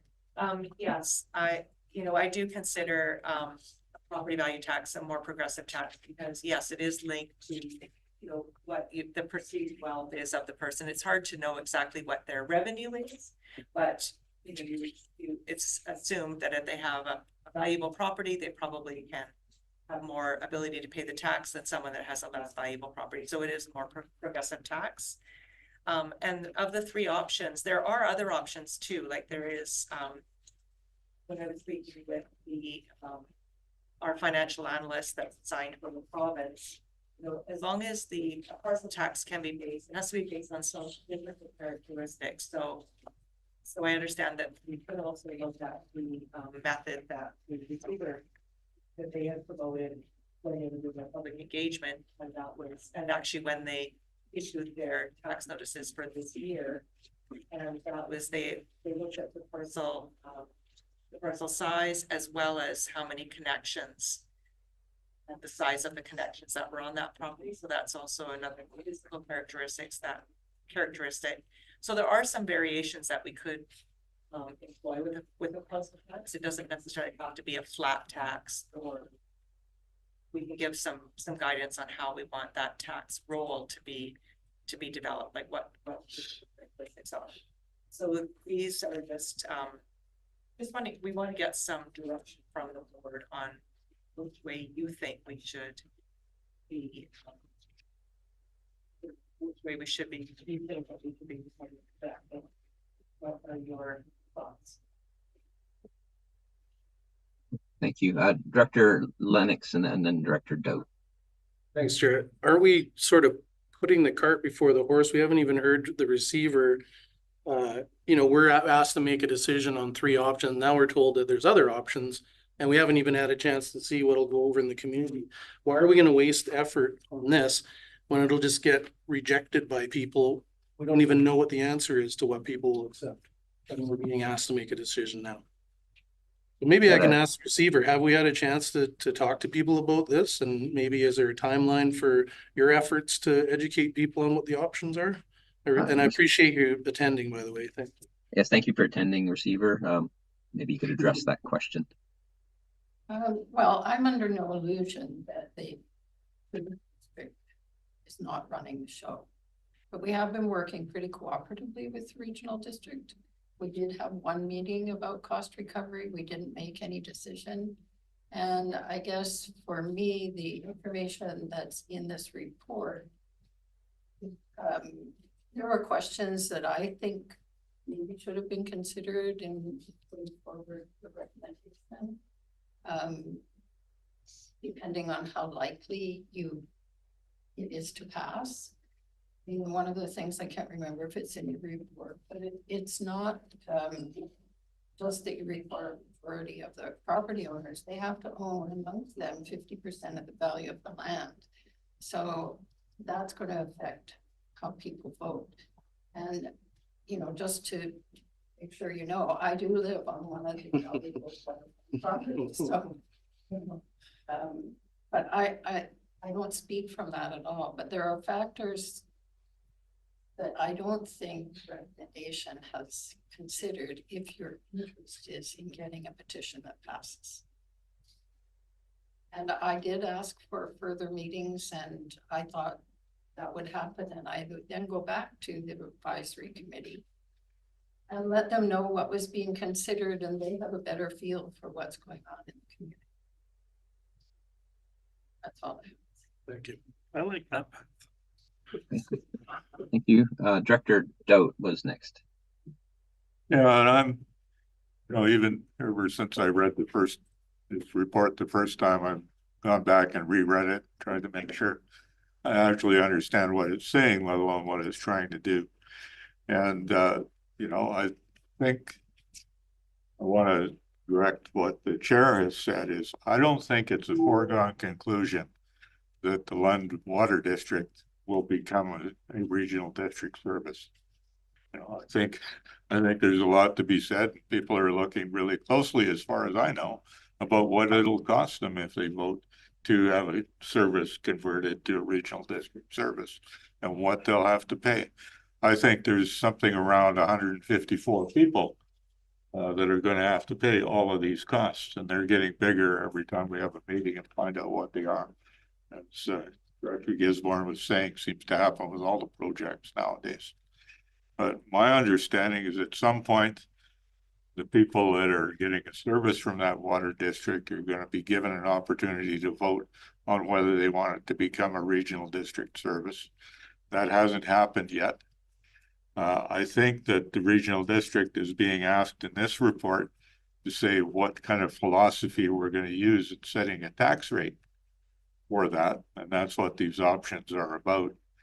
But I think there's, you know, it's another issue, I think, where more communication between all the groups might be useful, because it depends on what the strategy is in the back of your mind. Do you want to make it more appealing for people to agree to have this a regional district service, or do you want to have it less appealing?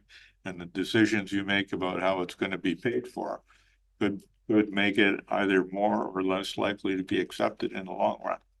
I just want to say I'm not one of the people that assumes that it's going to be accepted by the ratepayers as being something they want to do. Absolutely, for sure.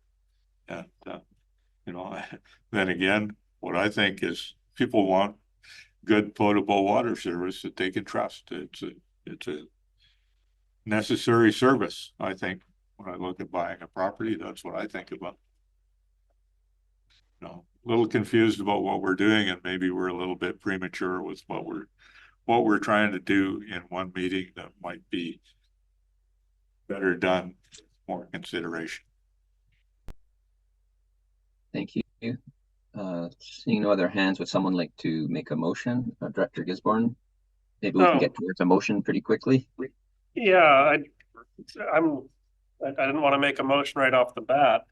I was wondering if maybe we should defer this item or postpone this item, because even hearing from the receiver, I think there's still some more work to do in relation to what it is that we want to do.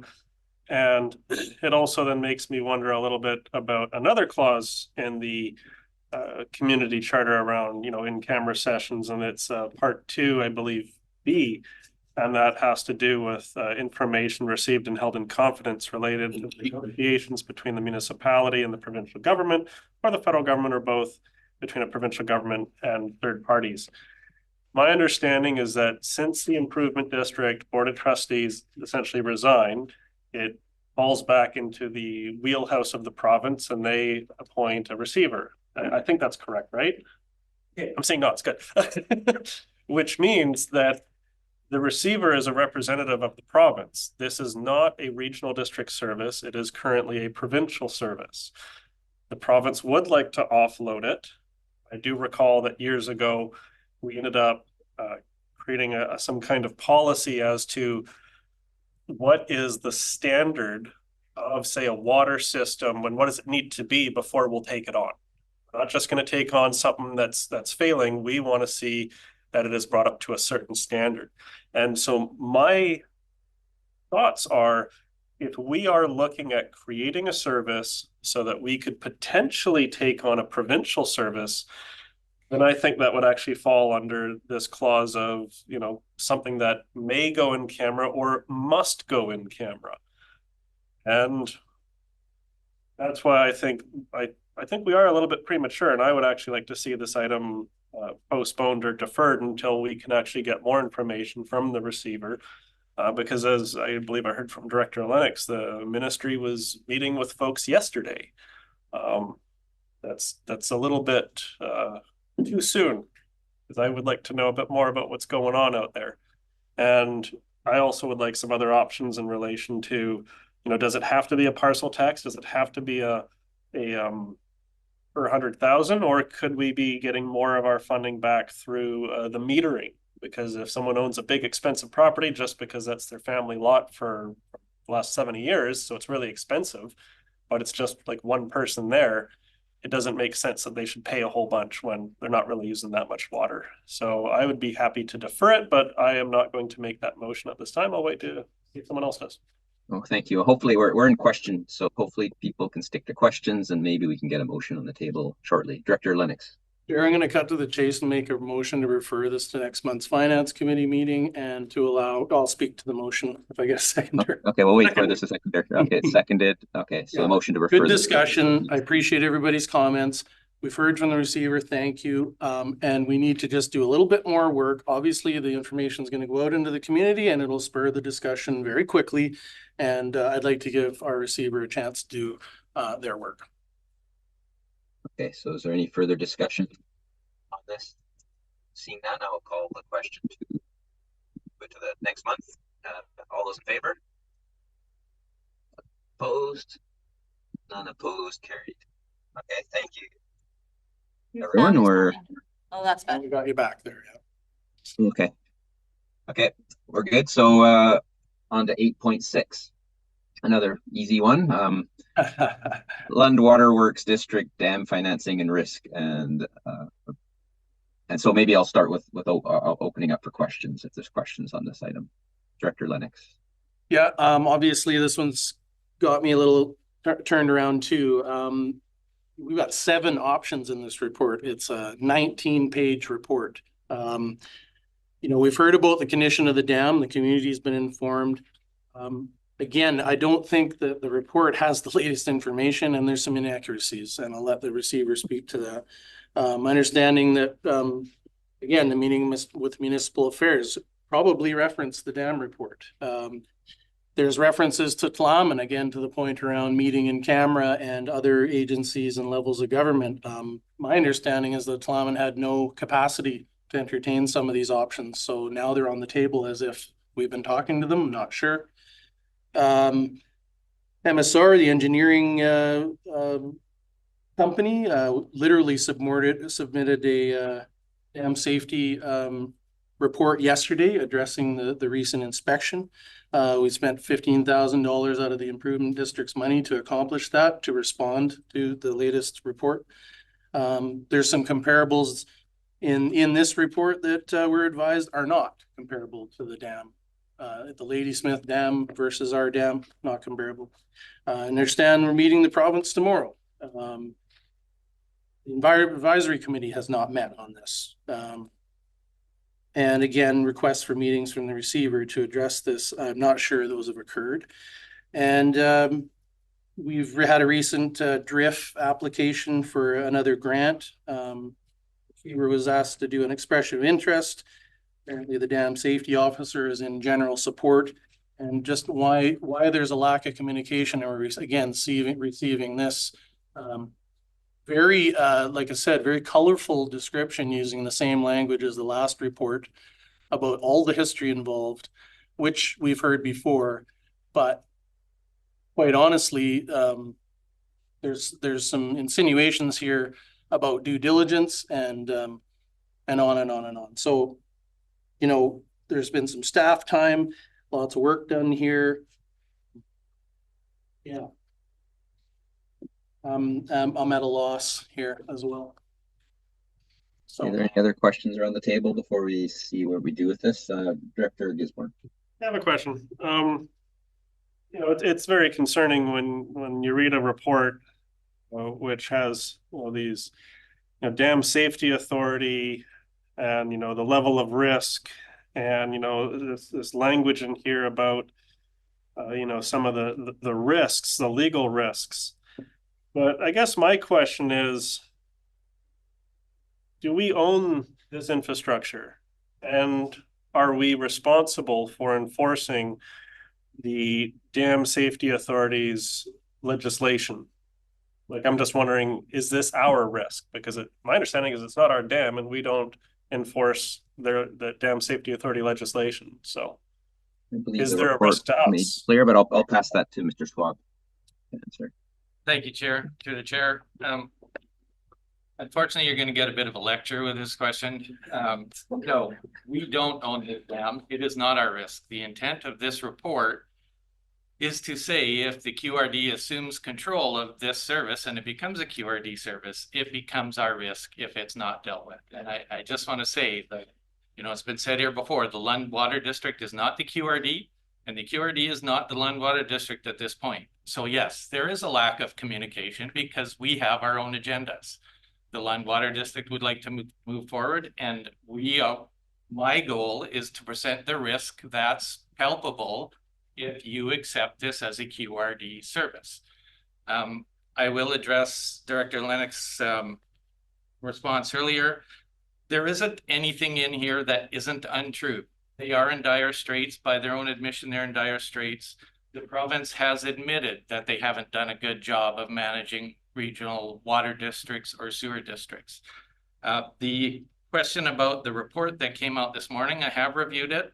The report is in response to several things that were negligent, but in the report, and I will quote this report should not be considered a detailed review of the dam safety. So yes, it did address a bit of the dam safety, but it is not a full dam safety report. And that's why in the options here, we are suggesting full dam safety report before we go any further. Thank you. Director Brender. Chair, a question for you. I mean, I understand we're in a question period. I really don't have a question. I have some comments about how we may proceed, but I don't know if it's the correct time to do that. It's kind of a pre-motion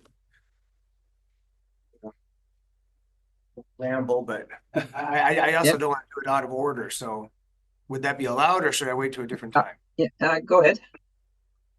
Okay. I mean, I've given a lot of thought to this, as all of us have, and this is just the way that I see it. So if we accept the grant and continue to move forward with the conversion, then we're really rolling the dice with the money that the Lund Water District customers will be contributing to the upgrades.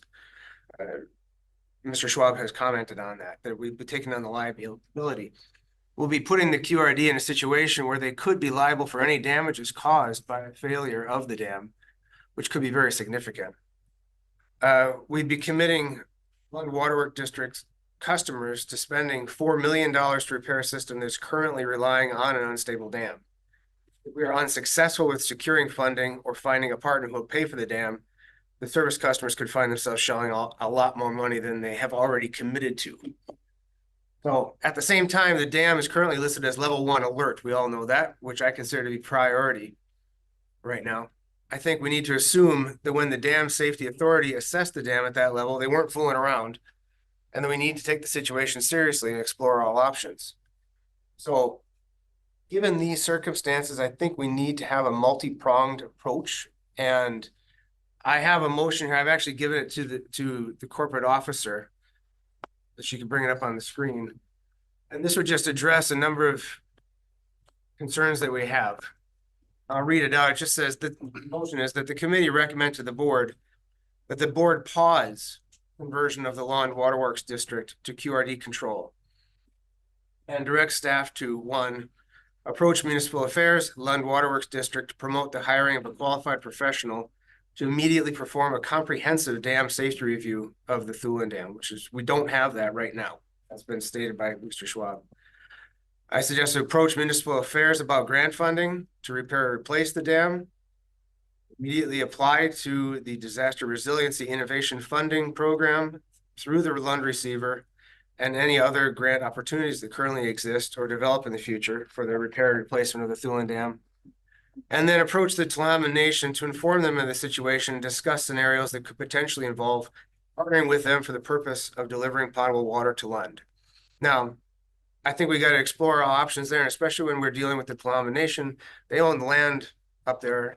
Anything that happens, whether they're involved or not, I think they should be made aware of it. I think it's a respectable thing to do.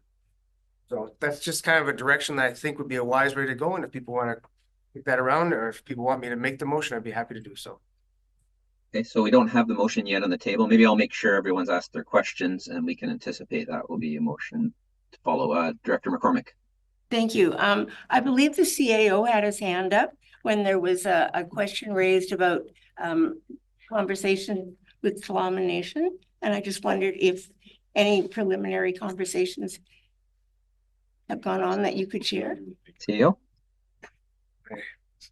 No, I was Yes, just to clarify, the only conversations regarding the nation with regard to them providing any services all dealt with their large property there and them drilling wells.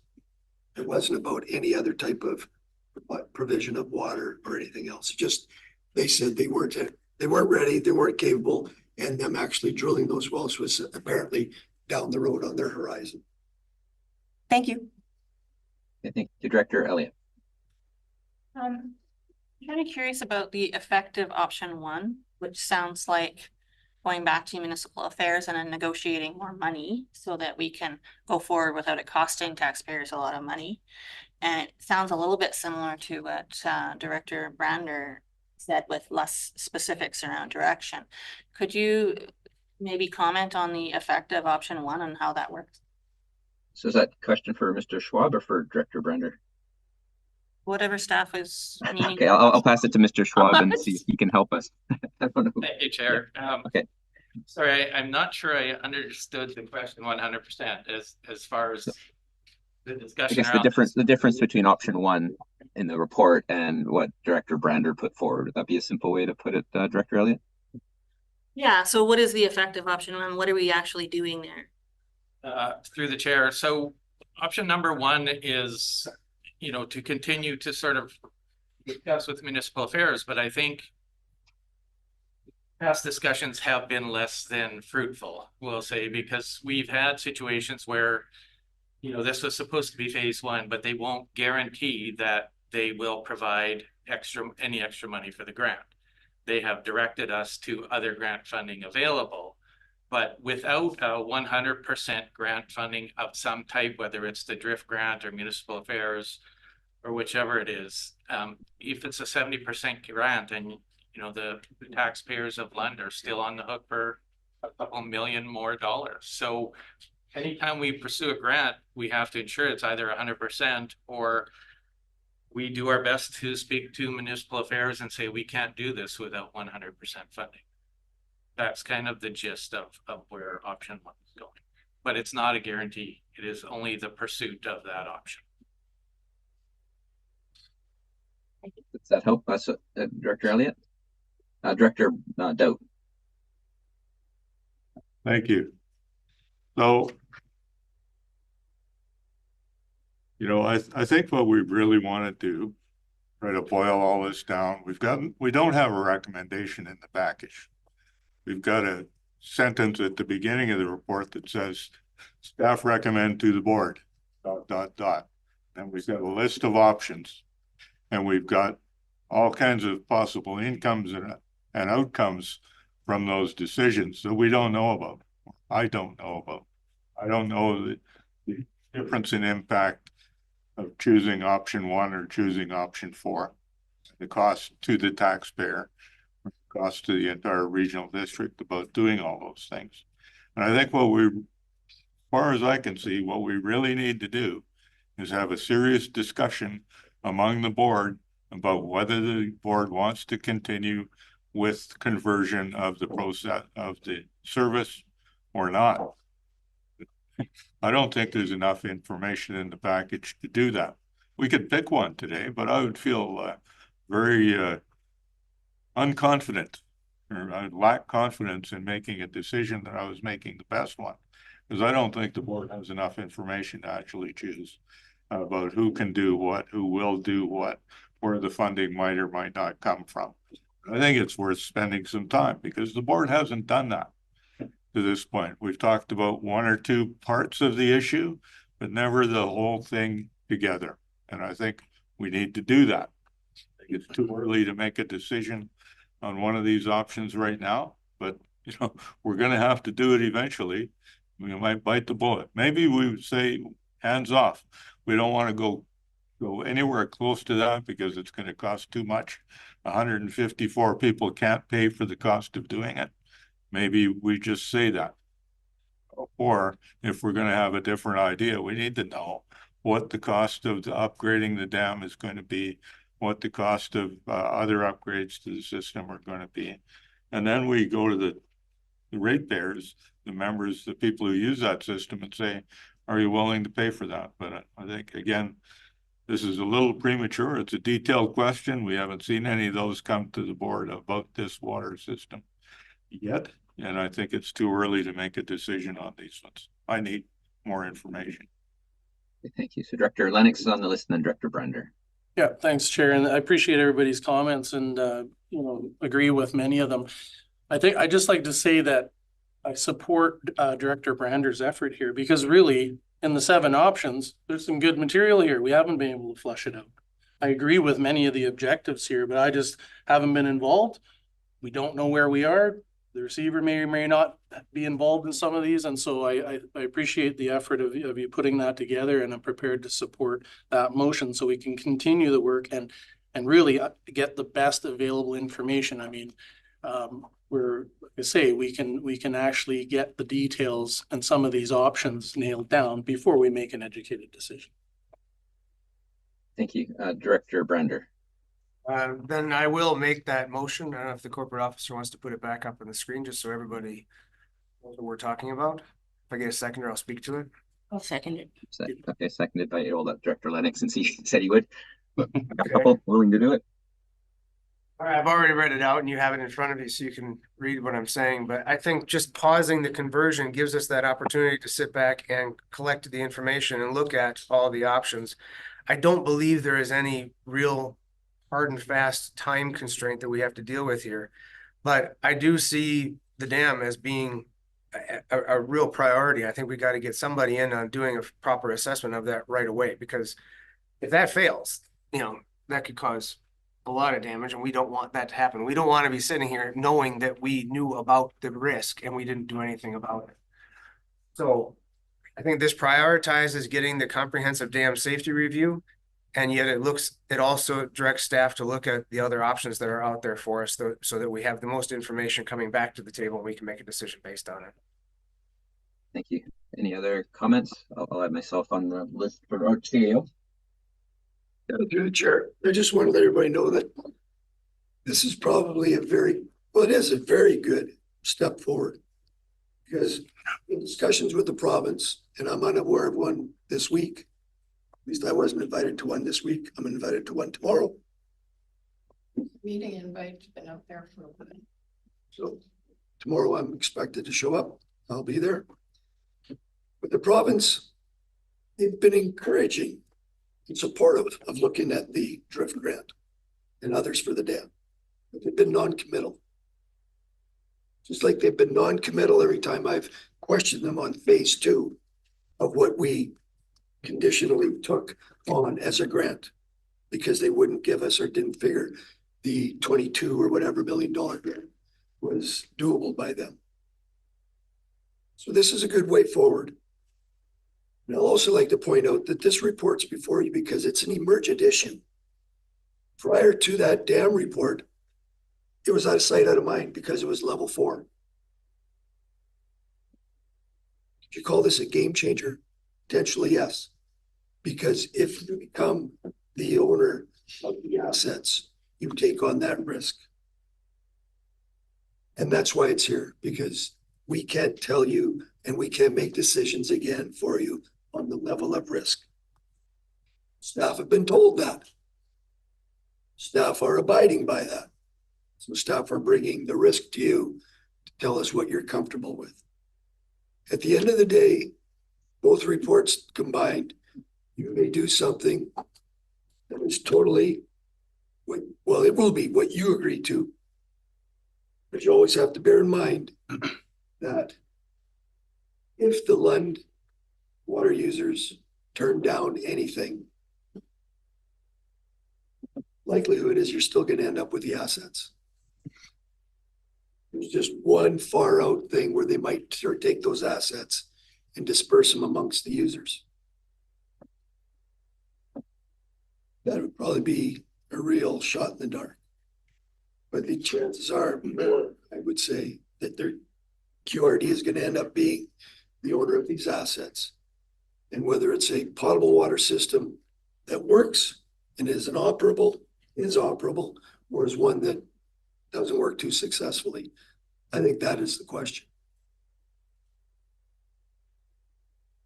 Thank you. And I'll add myself and then Director Gisborne, but I'll speak in favor of this. I really appreciate the thought that went into this motion because we have a lot of uncertainty and the safety issue means we need, we really owe it to the residents to do what we're able to do and yet not take on, commitments or responsibility for something that wasn't caused by us. This situation, in my view, was largely created by the province's policy to deny grant funding to improvement districts so they could carry on operations. That's part of the consequences of that policy is that improvement districts have challenges meeting their obligations, and then some of them will end up in situations like that. It's not just a side effect, it's in a sense the direct outcome, and then they become regional services over time through this turmoil that we're seeing. And this is a difficult situation, but the province needs to take responsibility for it and rectify it before it's converted to a regional service and forcing the QRD to be the ones imposing these heavy burdens on taxpayers and so on. It's the situation is theirs to resolve. And I really want to just highlight well, first of all, the motion moves forward on a number of things. We're taking, it moves forward the dial on getting more information, reaching out to Tlotman, looking for grant funding, pushing the municipal affairs forward and trying to get dam safety work. And I really also concur with the conclusion of the report. The conclusion kind of summarizes it all. Before executing the work and spending the grant money, the QRD should properly review what is required for the dam upgrades and replacement and should have assurances from the province that funding will be available. We need to do what we can to make sure that funding is available before we take on and 100% funding, not some sort of hidden costs that we end up having to transfer onto the backs of 150 landowners. And if that's not done, then honest discussions need to occur with the ratepayers with all cards on the table so a solution can be reached and that will not impose financial hardship on the members of the water system. So I think that really summarizes it. I think this motion really moves that dial forward in a very constructive and appropriate way.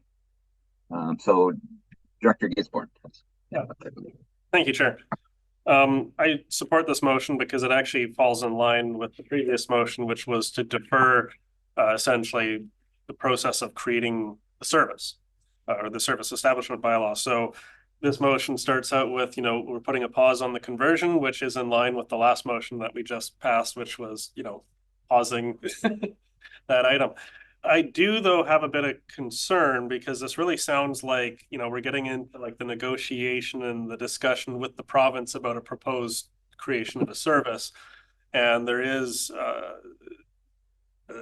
a liability risk with this dam that could harm the interest of the regional district. So that has me a bit of a concern. And typically those things are handled in camera and it's sometimes it has to do with how the public responds, but it also can feed back onto the province itself. So if we're going around the table and we're saying things about our challenges with the province, and the province doesn't say like some of the discussion, the province does still have the keys and the power to really just ram it down onto us. So it's like we want to be tough but fair, and polite but firm when it finally gets there. So I'm happy with the motion, but one of the things that has me kind of concerned and confused is I recall before I even ran for office in 2018, I was hearing folks from the Lund Improvement District that were saying, if the Board of Trustees resign and it becomes this receivership situation that we have right now, then the province is going to provide, 100% grant funding. And when I was hearing that at that time, I went, well, who's telling you that? Because at the time, the family owned a property over on Denman that was facing a similar thing. And the province was saying, no, we'll provide grant funding, but not for all of it.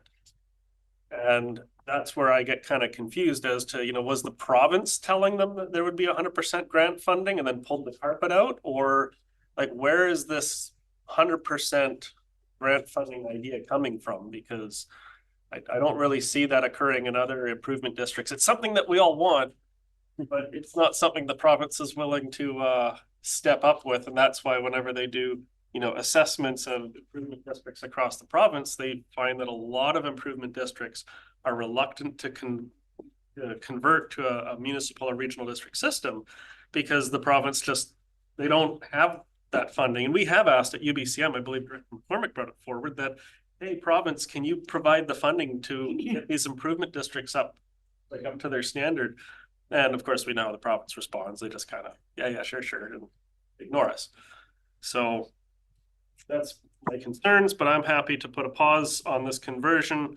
And I guess that we continue the negotiation with the province in a public meeting now, I guess. So. Is there any CAO and then Director Elliott? Through the chair, I think the 100% grant that Director Gisborne is referring to was the ICIP Northern Communities Grant, which was a 100% grant, which Municipal Affairs encouraged the QRD to apply for on behalf of the LWD. And all along, the QRD was not given anything but the kind of attitude that it was going to be a good grant application. And it wasn't until the 11th hour that we received the letter that said we didn't even get a red cent. So we were under the impression that we would get 100% grant funding. So it was the information, it was the information that Municipal Affairs was relaying to us and the LWD, because they were the chair of the day or the board chair. Anyways, we were also in the know as well. Okay. Yeah, Director Elliott. Thank you, Chair. I just wanted to ask about the reference to refusing a grant and halting the conversion process. Is there some kind of deadline we need to be aware of on this other grant where we have to make decisions based on this other grant that we're talking about? Or is that just that we currently have a grant agreement that kind of moves us toward conversion and we don't want to accept it unless we're sure that's what we want to do, and that's what you're trying to say? Mr. Schwab, maybe that's a question for you. Through the chair, yeah, there are deadlines that were in the grant. IGO 70575. The first deadline was, I think it was signed February 26th. The first deadline said that we had to start construction within a year. Starting construction is a relative term. Doesn't necessarily mean building anything. It could be design, it could be preliminary work. And then the expiration was, I think, March 31st, 2029. I don't recall seeing anything in the agreement that was contingent on saying the minute we use money, we are obligated at all to do a conversion or anything like that. So. All right, thank you for that. Okay, thank you. We've had a healthy discussion. Hopefully we're ready for the questions or any other burning discussion Seeing none, I will then call the question on the motion on the table. All those in favor? Opposed? None opposed. Carried unanimously. Okay, on to our final item here of reports, 8.7, funding agreement renewal request, tourism Powell River. Are there any questions, or would someone like to make a motion? Director McCormick? I'll move the recommendation. Recommendation moved. Director Brander seconded. Is there any discussion on this? Director McCormick? Yeah, just to say that a multi-year agreement provides stability for the user, for the group, and also for us, and knowing what to budget for. So I think it's a really good idea. Okay, thank you. Is there any further discussion on this? Seeing none, I will call the question. All those in favor? Opposed? None opposed? Carried. Okay, on to new business and the motion that was added to our agenda from Director Gisborne. Yes. Let's make so. Here we go. The item before us is the title, Volunteer Fire Department Service Review. I'm wondering if we should have a brief discussion first, or do we want to insist on getting a motion on the floor first? Well, maybe we should see the motion, what it looks like, and then okay. I mean, we could have a brief discussion, but I think we don't really have any context unless we see the motion. So sure, it is been sent in the email yesterday. I will send a new copy to our corporate officer to make sure it gets up on the screen, and hopefully it goes through. And send. Oh wait, yeah, send anyways. I found it. And I can read it out if that helps. I think the corporate officer will have it in a moment.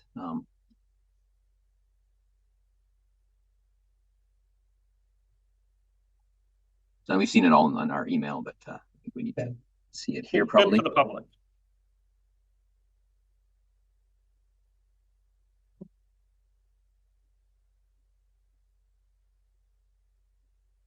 And I guess maybe while the corporate officer is doing that, maybe one brief round, and if people have, keep the comments very short, because I think we don't want to talk to the motion. We just want to see if there's any clarification that's needed. Okay, so that is the motion. Somehow I ended up with a double the in the last line. Right.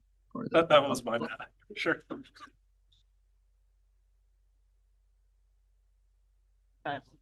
Okay, so that's the motion. What's the will? Would you like to speak to it, or do you want? I mean, if I'm speaking to them, you can't speak to the motion unless you make it, so it's kind of awkward unless. I believe. Oh, I'm sorry. I believe your first request was for questions, and yeah. So I think general questions, but not speaking to the. I mean, I guess if there's questions, it should be about the need for this. If we want to speak to the motion, then we should get the motion on the table. Otherwise, we're speaking about that motion. So this is the general intent, is asking for a fire service review. Yeah. Maybe. Director McCormick got her hand up first. Okay, sorry, I can't see them very well right now. So Director McCormick. Yeah, I totally sympathize with that.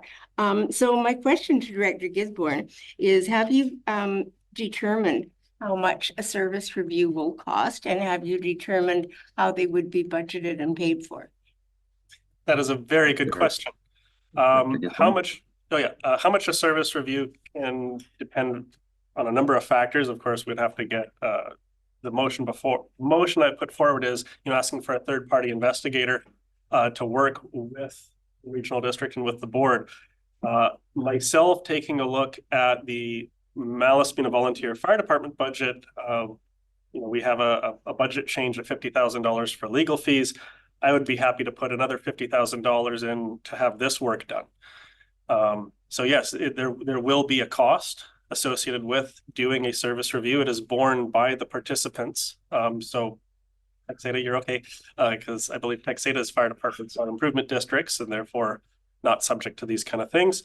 The motion that I did bring forward, I did not include Lasqueti Island Volunteer Fire Department in that motion, because from the discussion we had last week, it seemed like there wasn't really any kind of concern or burning issue on Lesquiti, and I think we've spent a lot of time dialing in on what's going on Lesquiti. But this, in my mind, is very relevant to the Malaspina Volunteer Fire Department.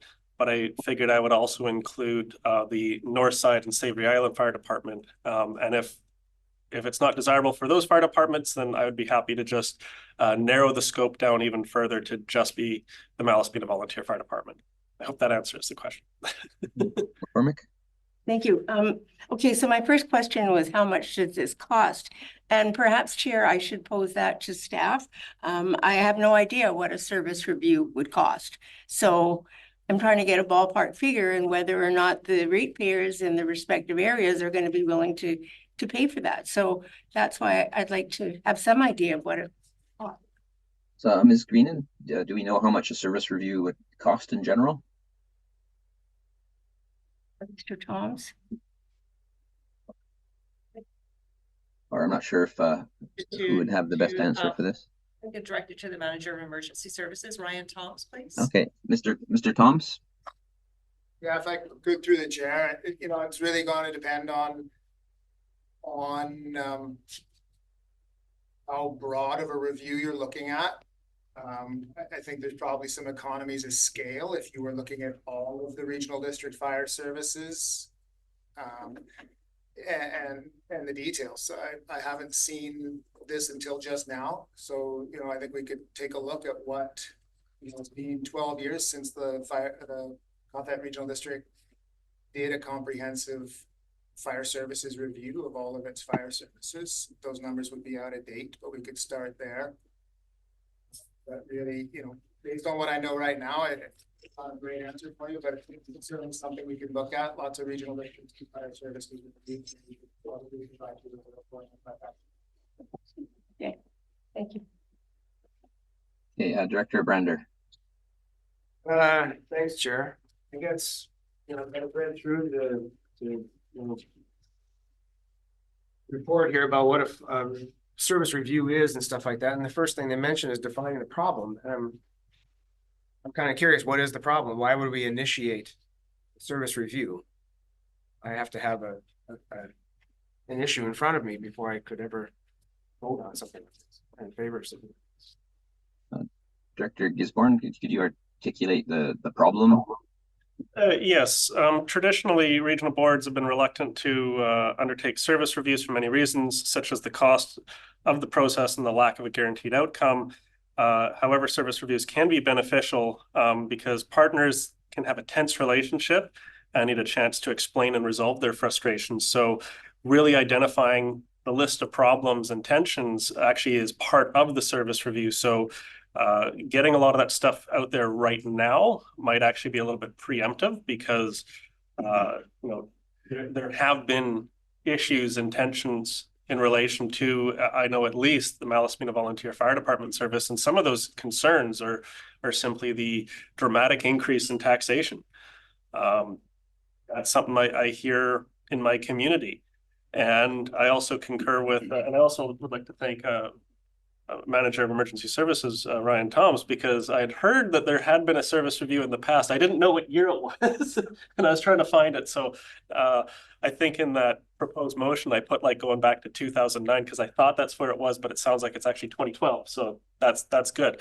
That's part of what the service review is supposed to do, is identify all of the issues and then try and work together to come up with solutions.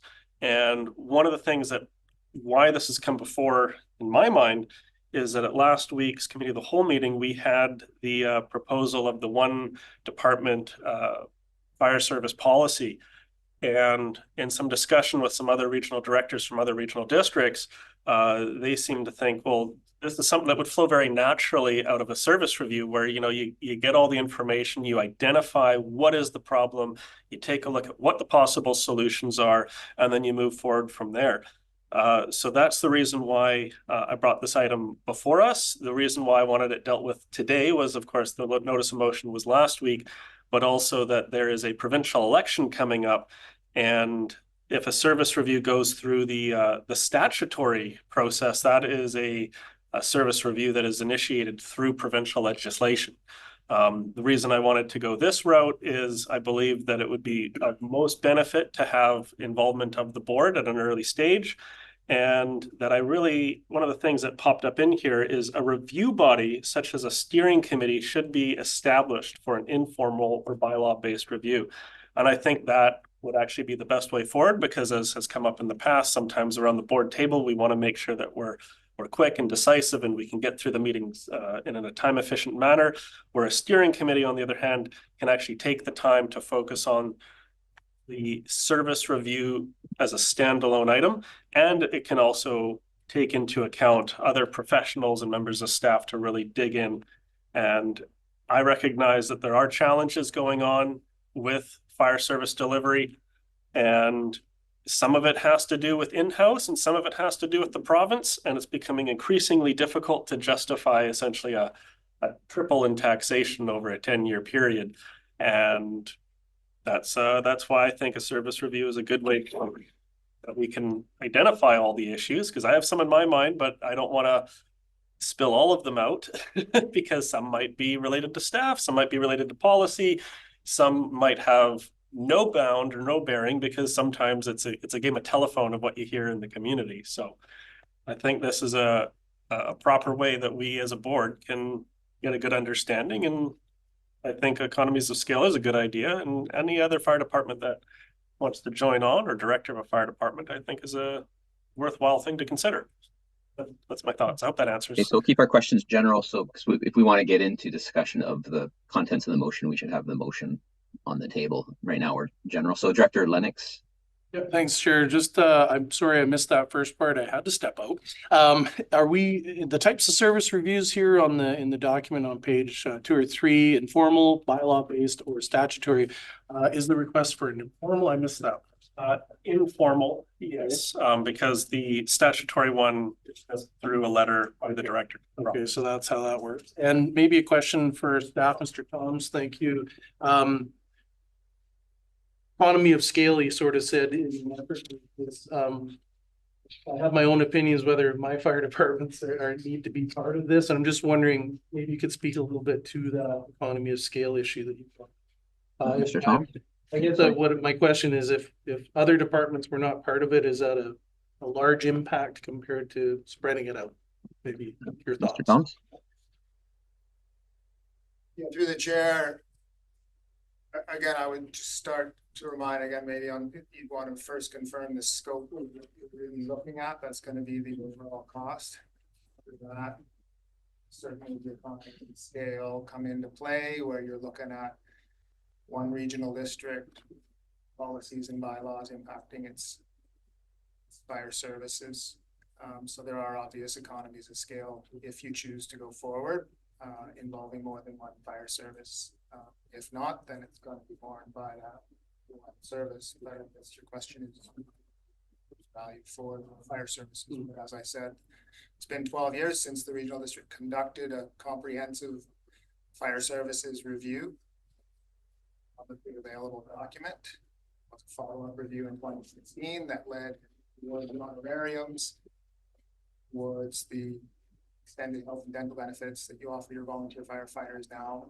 First regional district to do that in the province. So far, it has been a little while. Thank you. Thanks. So unless there's any burning general questions, because if they're about the motion, then we'll get the motion on the table. Director Elliott. Oh, CAO and then Director Elliott. My question is fairly simple. It seems like the voting for this might exclude municipal directors, and I was just clarifying whether a vote about approving a service review for those fire departments would exclude the municipal directors. I think at the board, so corporate officer or CAO, maybe. Through the chair at the committee level, everybody votes. Yeah, my question is for when it reaches final approval. Yeah, that's a good question. It's a tough one because it's going to take some explanation, and that is service reviews. If you read the regional district toolkit as well as the pamphlet that the board shared. It talks about regional district services, not services of regional districts. And so when I read the term regional district service, I'm thinking of waste management, things like that. They're regional in nature, not sub-regional in nature and not local in nature. That raises the point that if area A joins, well, that is a service where one director is entitled to vote. So when there's only one director eligible to vote, then all vote. In the case of area B and C, they share a sub-regional service. Therefore, in those votes, it's generally only those two participants vote on it and it's weighted. So I fully encourage something of this nature, but I think we need to iron out how those votes would occur. Because one thing that has been answered already, and that is that Mesquite is not involved. And that raises in my mind the fairness and equitability. Because when you're dealing with a regional service, everybody's in, everybody pays. Now when you start to cherry pick, now it's only certain people. And so you take away that leveraging that regional districts are all about. So I've got some questions in my own mind about how this actually fleshes out once it gets to the board level regarding who pays, how you pay, because it does state in that pamphlet that if it's it's called statutory, that the electoral area pays. So I think it really needs to be fleshed out. I'm wondering what the upcoming election has to do with any decision that this board makes on this matter. Because if it's an informal review, the province isn't involved. I would suggest postponing any decision on this until we can flesh out what the actual voting structure is going to be. And the other thing is, did you want to do it in 2024 or 2025? Because I don't know right now if we have adequate funding in any budgets to do it in 2024. Even if you start to jockey some monies around within that individual service.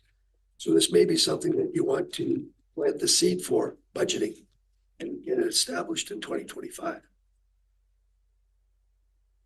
Okay, thank you. So I'm hoping we can get a motion on the table. I see Director McCormick's hand up and I see Director Gisborne, but if we're getting into what we're doing, I would really encourage the board to get a motion on the table. So I'm going to recognize those two. And if you're talking about the motion, then I will say that we need to get a motion on the table. So Director McCormick. Thank you. In addition to the costs that have been highlighted already, there's also a cost of a steering committee. And who would look after that steering committee? Would that fall to Ryan on top of his already full work plan? So I've got a lot of questions, but Chair, I'm willing to put a motion on the table, and that is that we refer the issue to staff and ask for a report back regarding the cost and other implications of doing a fire service review for Malaspina. Is there a seconder for that motion then? Director Elliott. Okay, so, and was the motion just for Malaspina or was it for all three? Well, that were... I said Malaspina, but I'm certainly open to whatever, area directors feel is appropriate for their area. But sure, so Malaspina is the only one that people have mentioned. Okay, so we have Malaspina right now, and that's the motion on the table. Director Lennox. Yeah, maybe a friendly amendment from what I've heard and just my kind of instinct here on the guidance from the CAO is that we might want to just include this overall information package writ large for our fire services. Then directors can make decisions about specifics within their area. Does that? Yeah. So include all fire departments? Yeah. No, I debated which one, so I agree with you. Yes, that can be a friendly amendment. Okay, so the motion is to refer this package to staff for a report for feedback. Is that the, okay, in general. Discussion, Director Gisborne. Yeah, I'm wondering the timeline for like when we would get this report back. And I'd just like to clarify a couple of things in relation to service reviews, because over the last, I don't know, 10 months, I've actually been in discussion with the Ministry of Municipal Affairs as to how service reviews are conducted if you go the route of a statutory service review, which is the one where the director sends a letter and you're off to the races. That does not need to be initiated on a regional service. Sub-regional services fit that category just fine. And if I was to submit for a service review, I can only do it to a service that I am the representative of a participating electoral area.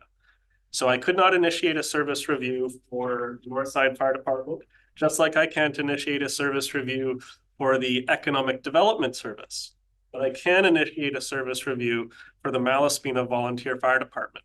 And I can do that by simply sending a letter to the province, and that causes the timeline, and it's all spelled out in legislation that once that's submitted, the clock is ticking, and the province and the regional district and the board essentially got to get to work. One of the questions I asked was one about budget. We might have a service where there's nothing in the budget, and if a director wants to pull out of that service, how does that occur, especially when the timeline has just started ticking? So say, what is it, economic development? Say Director McCormick or Lennox said, I want a service review and I want to pull out, but there's no money in the budget. It was clarified to me that they said, well, if it costs money of the service and it's not in the budget, it will come out of next year's taxation. So if we wanted to do a service review for the Malaspina Volunteer Fire Department, and we got to start right now and there's nothing in the budget, just like the $2.5 million for our solid waste management fund, that's going to come up at next year's budget, because you're allowed to essentially go into debt, but not multi-year debt. You got to make sure it gets topped up at the very next budget cycle. And this is where I'm concerned about timeline, because if I am going to submit for a statutory service review, I don't want to be submitting that in the middle of a provincial election and cause a bunch of headache to the ministry staff, who have been very helpful to me to this point. I guess I'm okay with referring this to staff, but I would like a kind of a bit more of a commitment of, we do think this is valuable. The motion that I had sent in the email had a whole bunch of clauses, and I would actually be happy with the very first one, which is that we establish a steering committee, or we direct staff to start the process of establishing a steering committee that can then start to go through that informal process, because it might not need to go very far, but the steering committee or the folks start accurately identifying problems, it might actually require a bit more work than we anticipate. So I'm a little torn on whether to refer it to staff at this point with no extra direction, but I guess my thoughts are contingent on how long until we get that report back. So maybe we could ask, is that a question for staff? Okay, so Manager of Emergency Services, Mr. Toms, would you have any estimate of when we might expect a report on this? Or through the chair, my list of some other reports upcoming. We're in September. It wouldn't be before October. Probably guarantee it by November, but it certainly wouldn't be this month. Okay. Thank you. Time for budget discussions. And so the motion on the table is about postponing. Our individual directors are free to initiate statutory reviews, as CAO said, but we're talking about postponing this package and getting a staff report. Director Ranger. Thanks, Chair. I'm just saying I'm not going to be supporting the motion to postpone. I don't feel that Referral, actually. Refer, yeah, to staff. Sorry, thank you very much. I just don't feel that a need for the review has been identified to my satisfaction at this point. Thank you. Is there any further debate on this item? CAO? I support and encourage this. And I think the route going right now is basically following what Director Ginsburg submitted to everybody. And it says starting the review process, that the board decide what to review, which is, you know, what has been bantered about. And by involving all of the fire services, it says here the board can decide what to review and can add new services. So I go back to the previous conversation about sub-regional and local services. We get them all in the back basket, and once they're out there, then everybody can make motions to withdraw if they don't want to remain in. And then we'll end up with whatever eggs are left in the basket. And at the same time, staff will be trying to determine from Uni Affairs and others how the cost allocation should be derived. Okay, thank you for that. Is there any further debate on this then? Okay, seeing none then, I will call the question. All those in favor?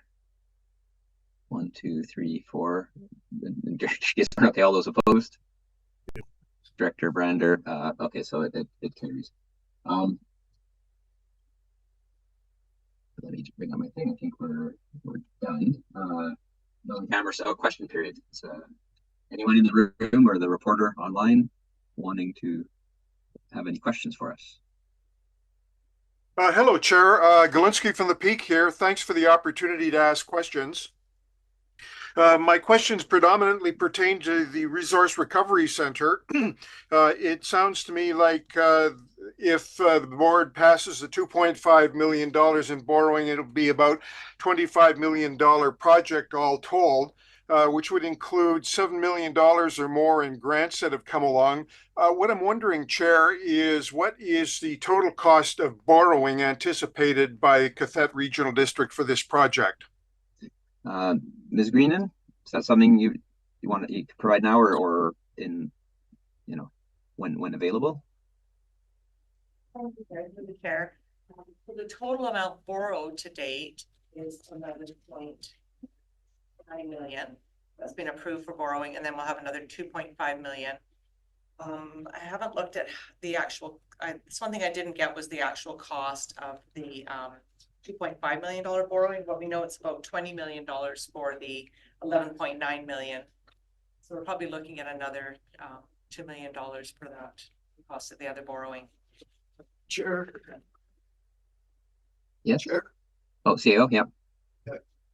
If it's okay with Mr. Galinsky, could Linda research that and confirm with you the accurate numbers? It's better. It's better to put accuracy in the paper than any assumptions. Through the chair, that would be preferable. I would appreciate that very much. Yeah, that'd be great. And I think that'll give Ms. Green a chance to check the numbers and make sure they're correct rather than going with numbers calculated on the fly. Something that didn't come up in today's discussion, but something that I'm wondering is what is the anticipated annual operating costs of the Resource Recovery Center? This year is a partial year. 2025 will be the first full year. I'm wondering if that number has been forecast, Chair. So I'm not sure if Ms. Greenan or is that for Mr. Schwab? Not sure who would know that. Chair, I think that's directed to Jason Cohenhoven. Okay, Mr. Cohenhoven, it's for you. Thank you, Chair. The most accurate number that I could provide right now is from our current 5-year financial plan. And that puts our operating budget, including debt payments, right around $5 million per year.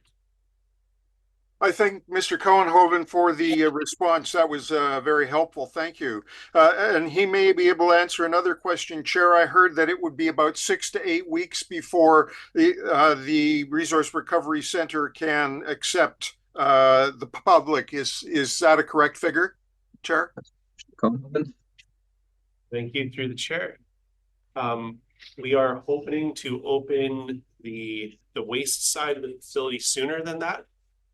So we will have an announcement with that timeline coming soon. It is fair to say that the entire facility should be open in 6 to 8 weeks. That's great. I think, thank you for your response. One more question with regard to Resource Recovery Center Chair. I'm wondering about what happens with the solid waste once it's collected and collated at the Resource Recovery Center. Is it then taken directly to barges and taken out, or does it go back to Augusta for distribution? Mr. Groenhoven, the fate of our solid waste. Thank you through the chair. To be brief, each material has a separate process. Specific to our garbage, it will be collected at the Resource Recovery Center and then be transported to barge down to Richmond and then on a train to Washington at the landfill. That's just for garbage, and other materials will have other logistics and destinations. I'm happy to provide that, probably in a written follow-up. That would be ideal, Chair. Thank you very much, sir. I appreciate your response. My last question is with regard to the Lund water system, item 8.5. It's unclear to me who the receiver is, and I'm wondering if I could be told who that would be. CAO, is that for you to answer? Sure, thank you, Chair. Mr. Galinsky, the receiver is Francis Ledre. Oh, great. I thank you very much for that. Those were my questions, Chair. Thank you for indulging me. You're welcome. That's question period. We have no in-camera session, so we are adjourned.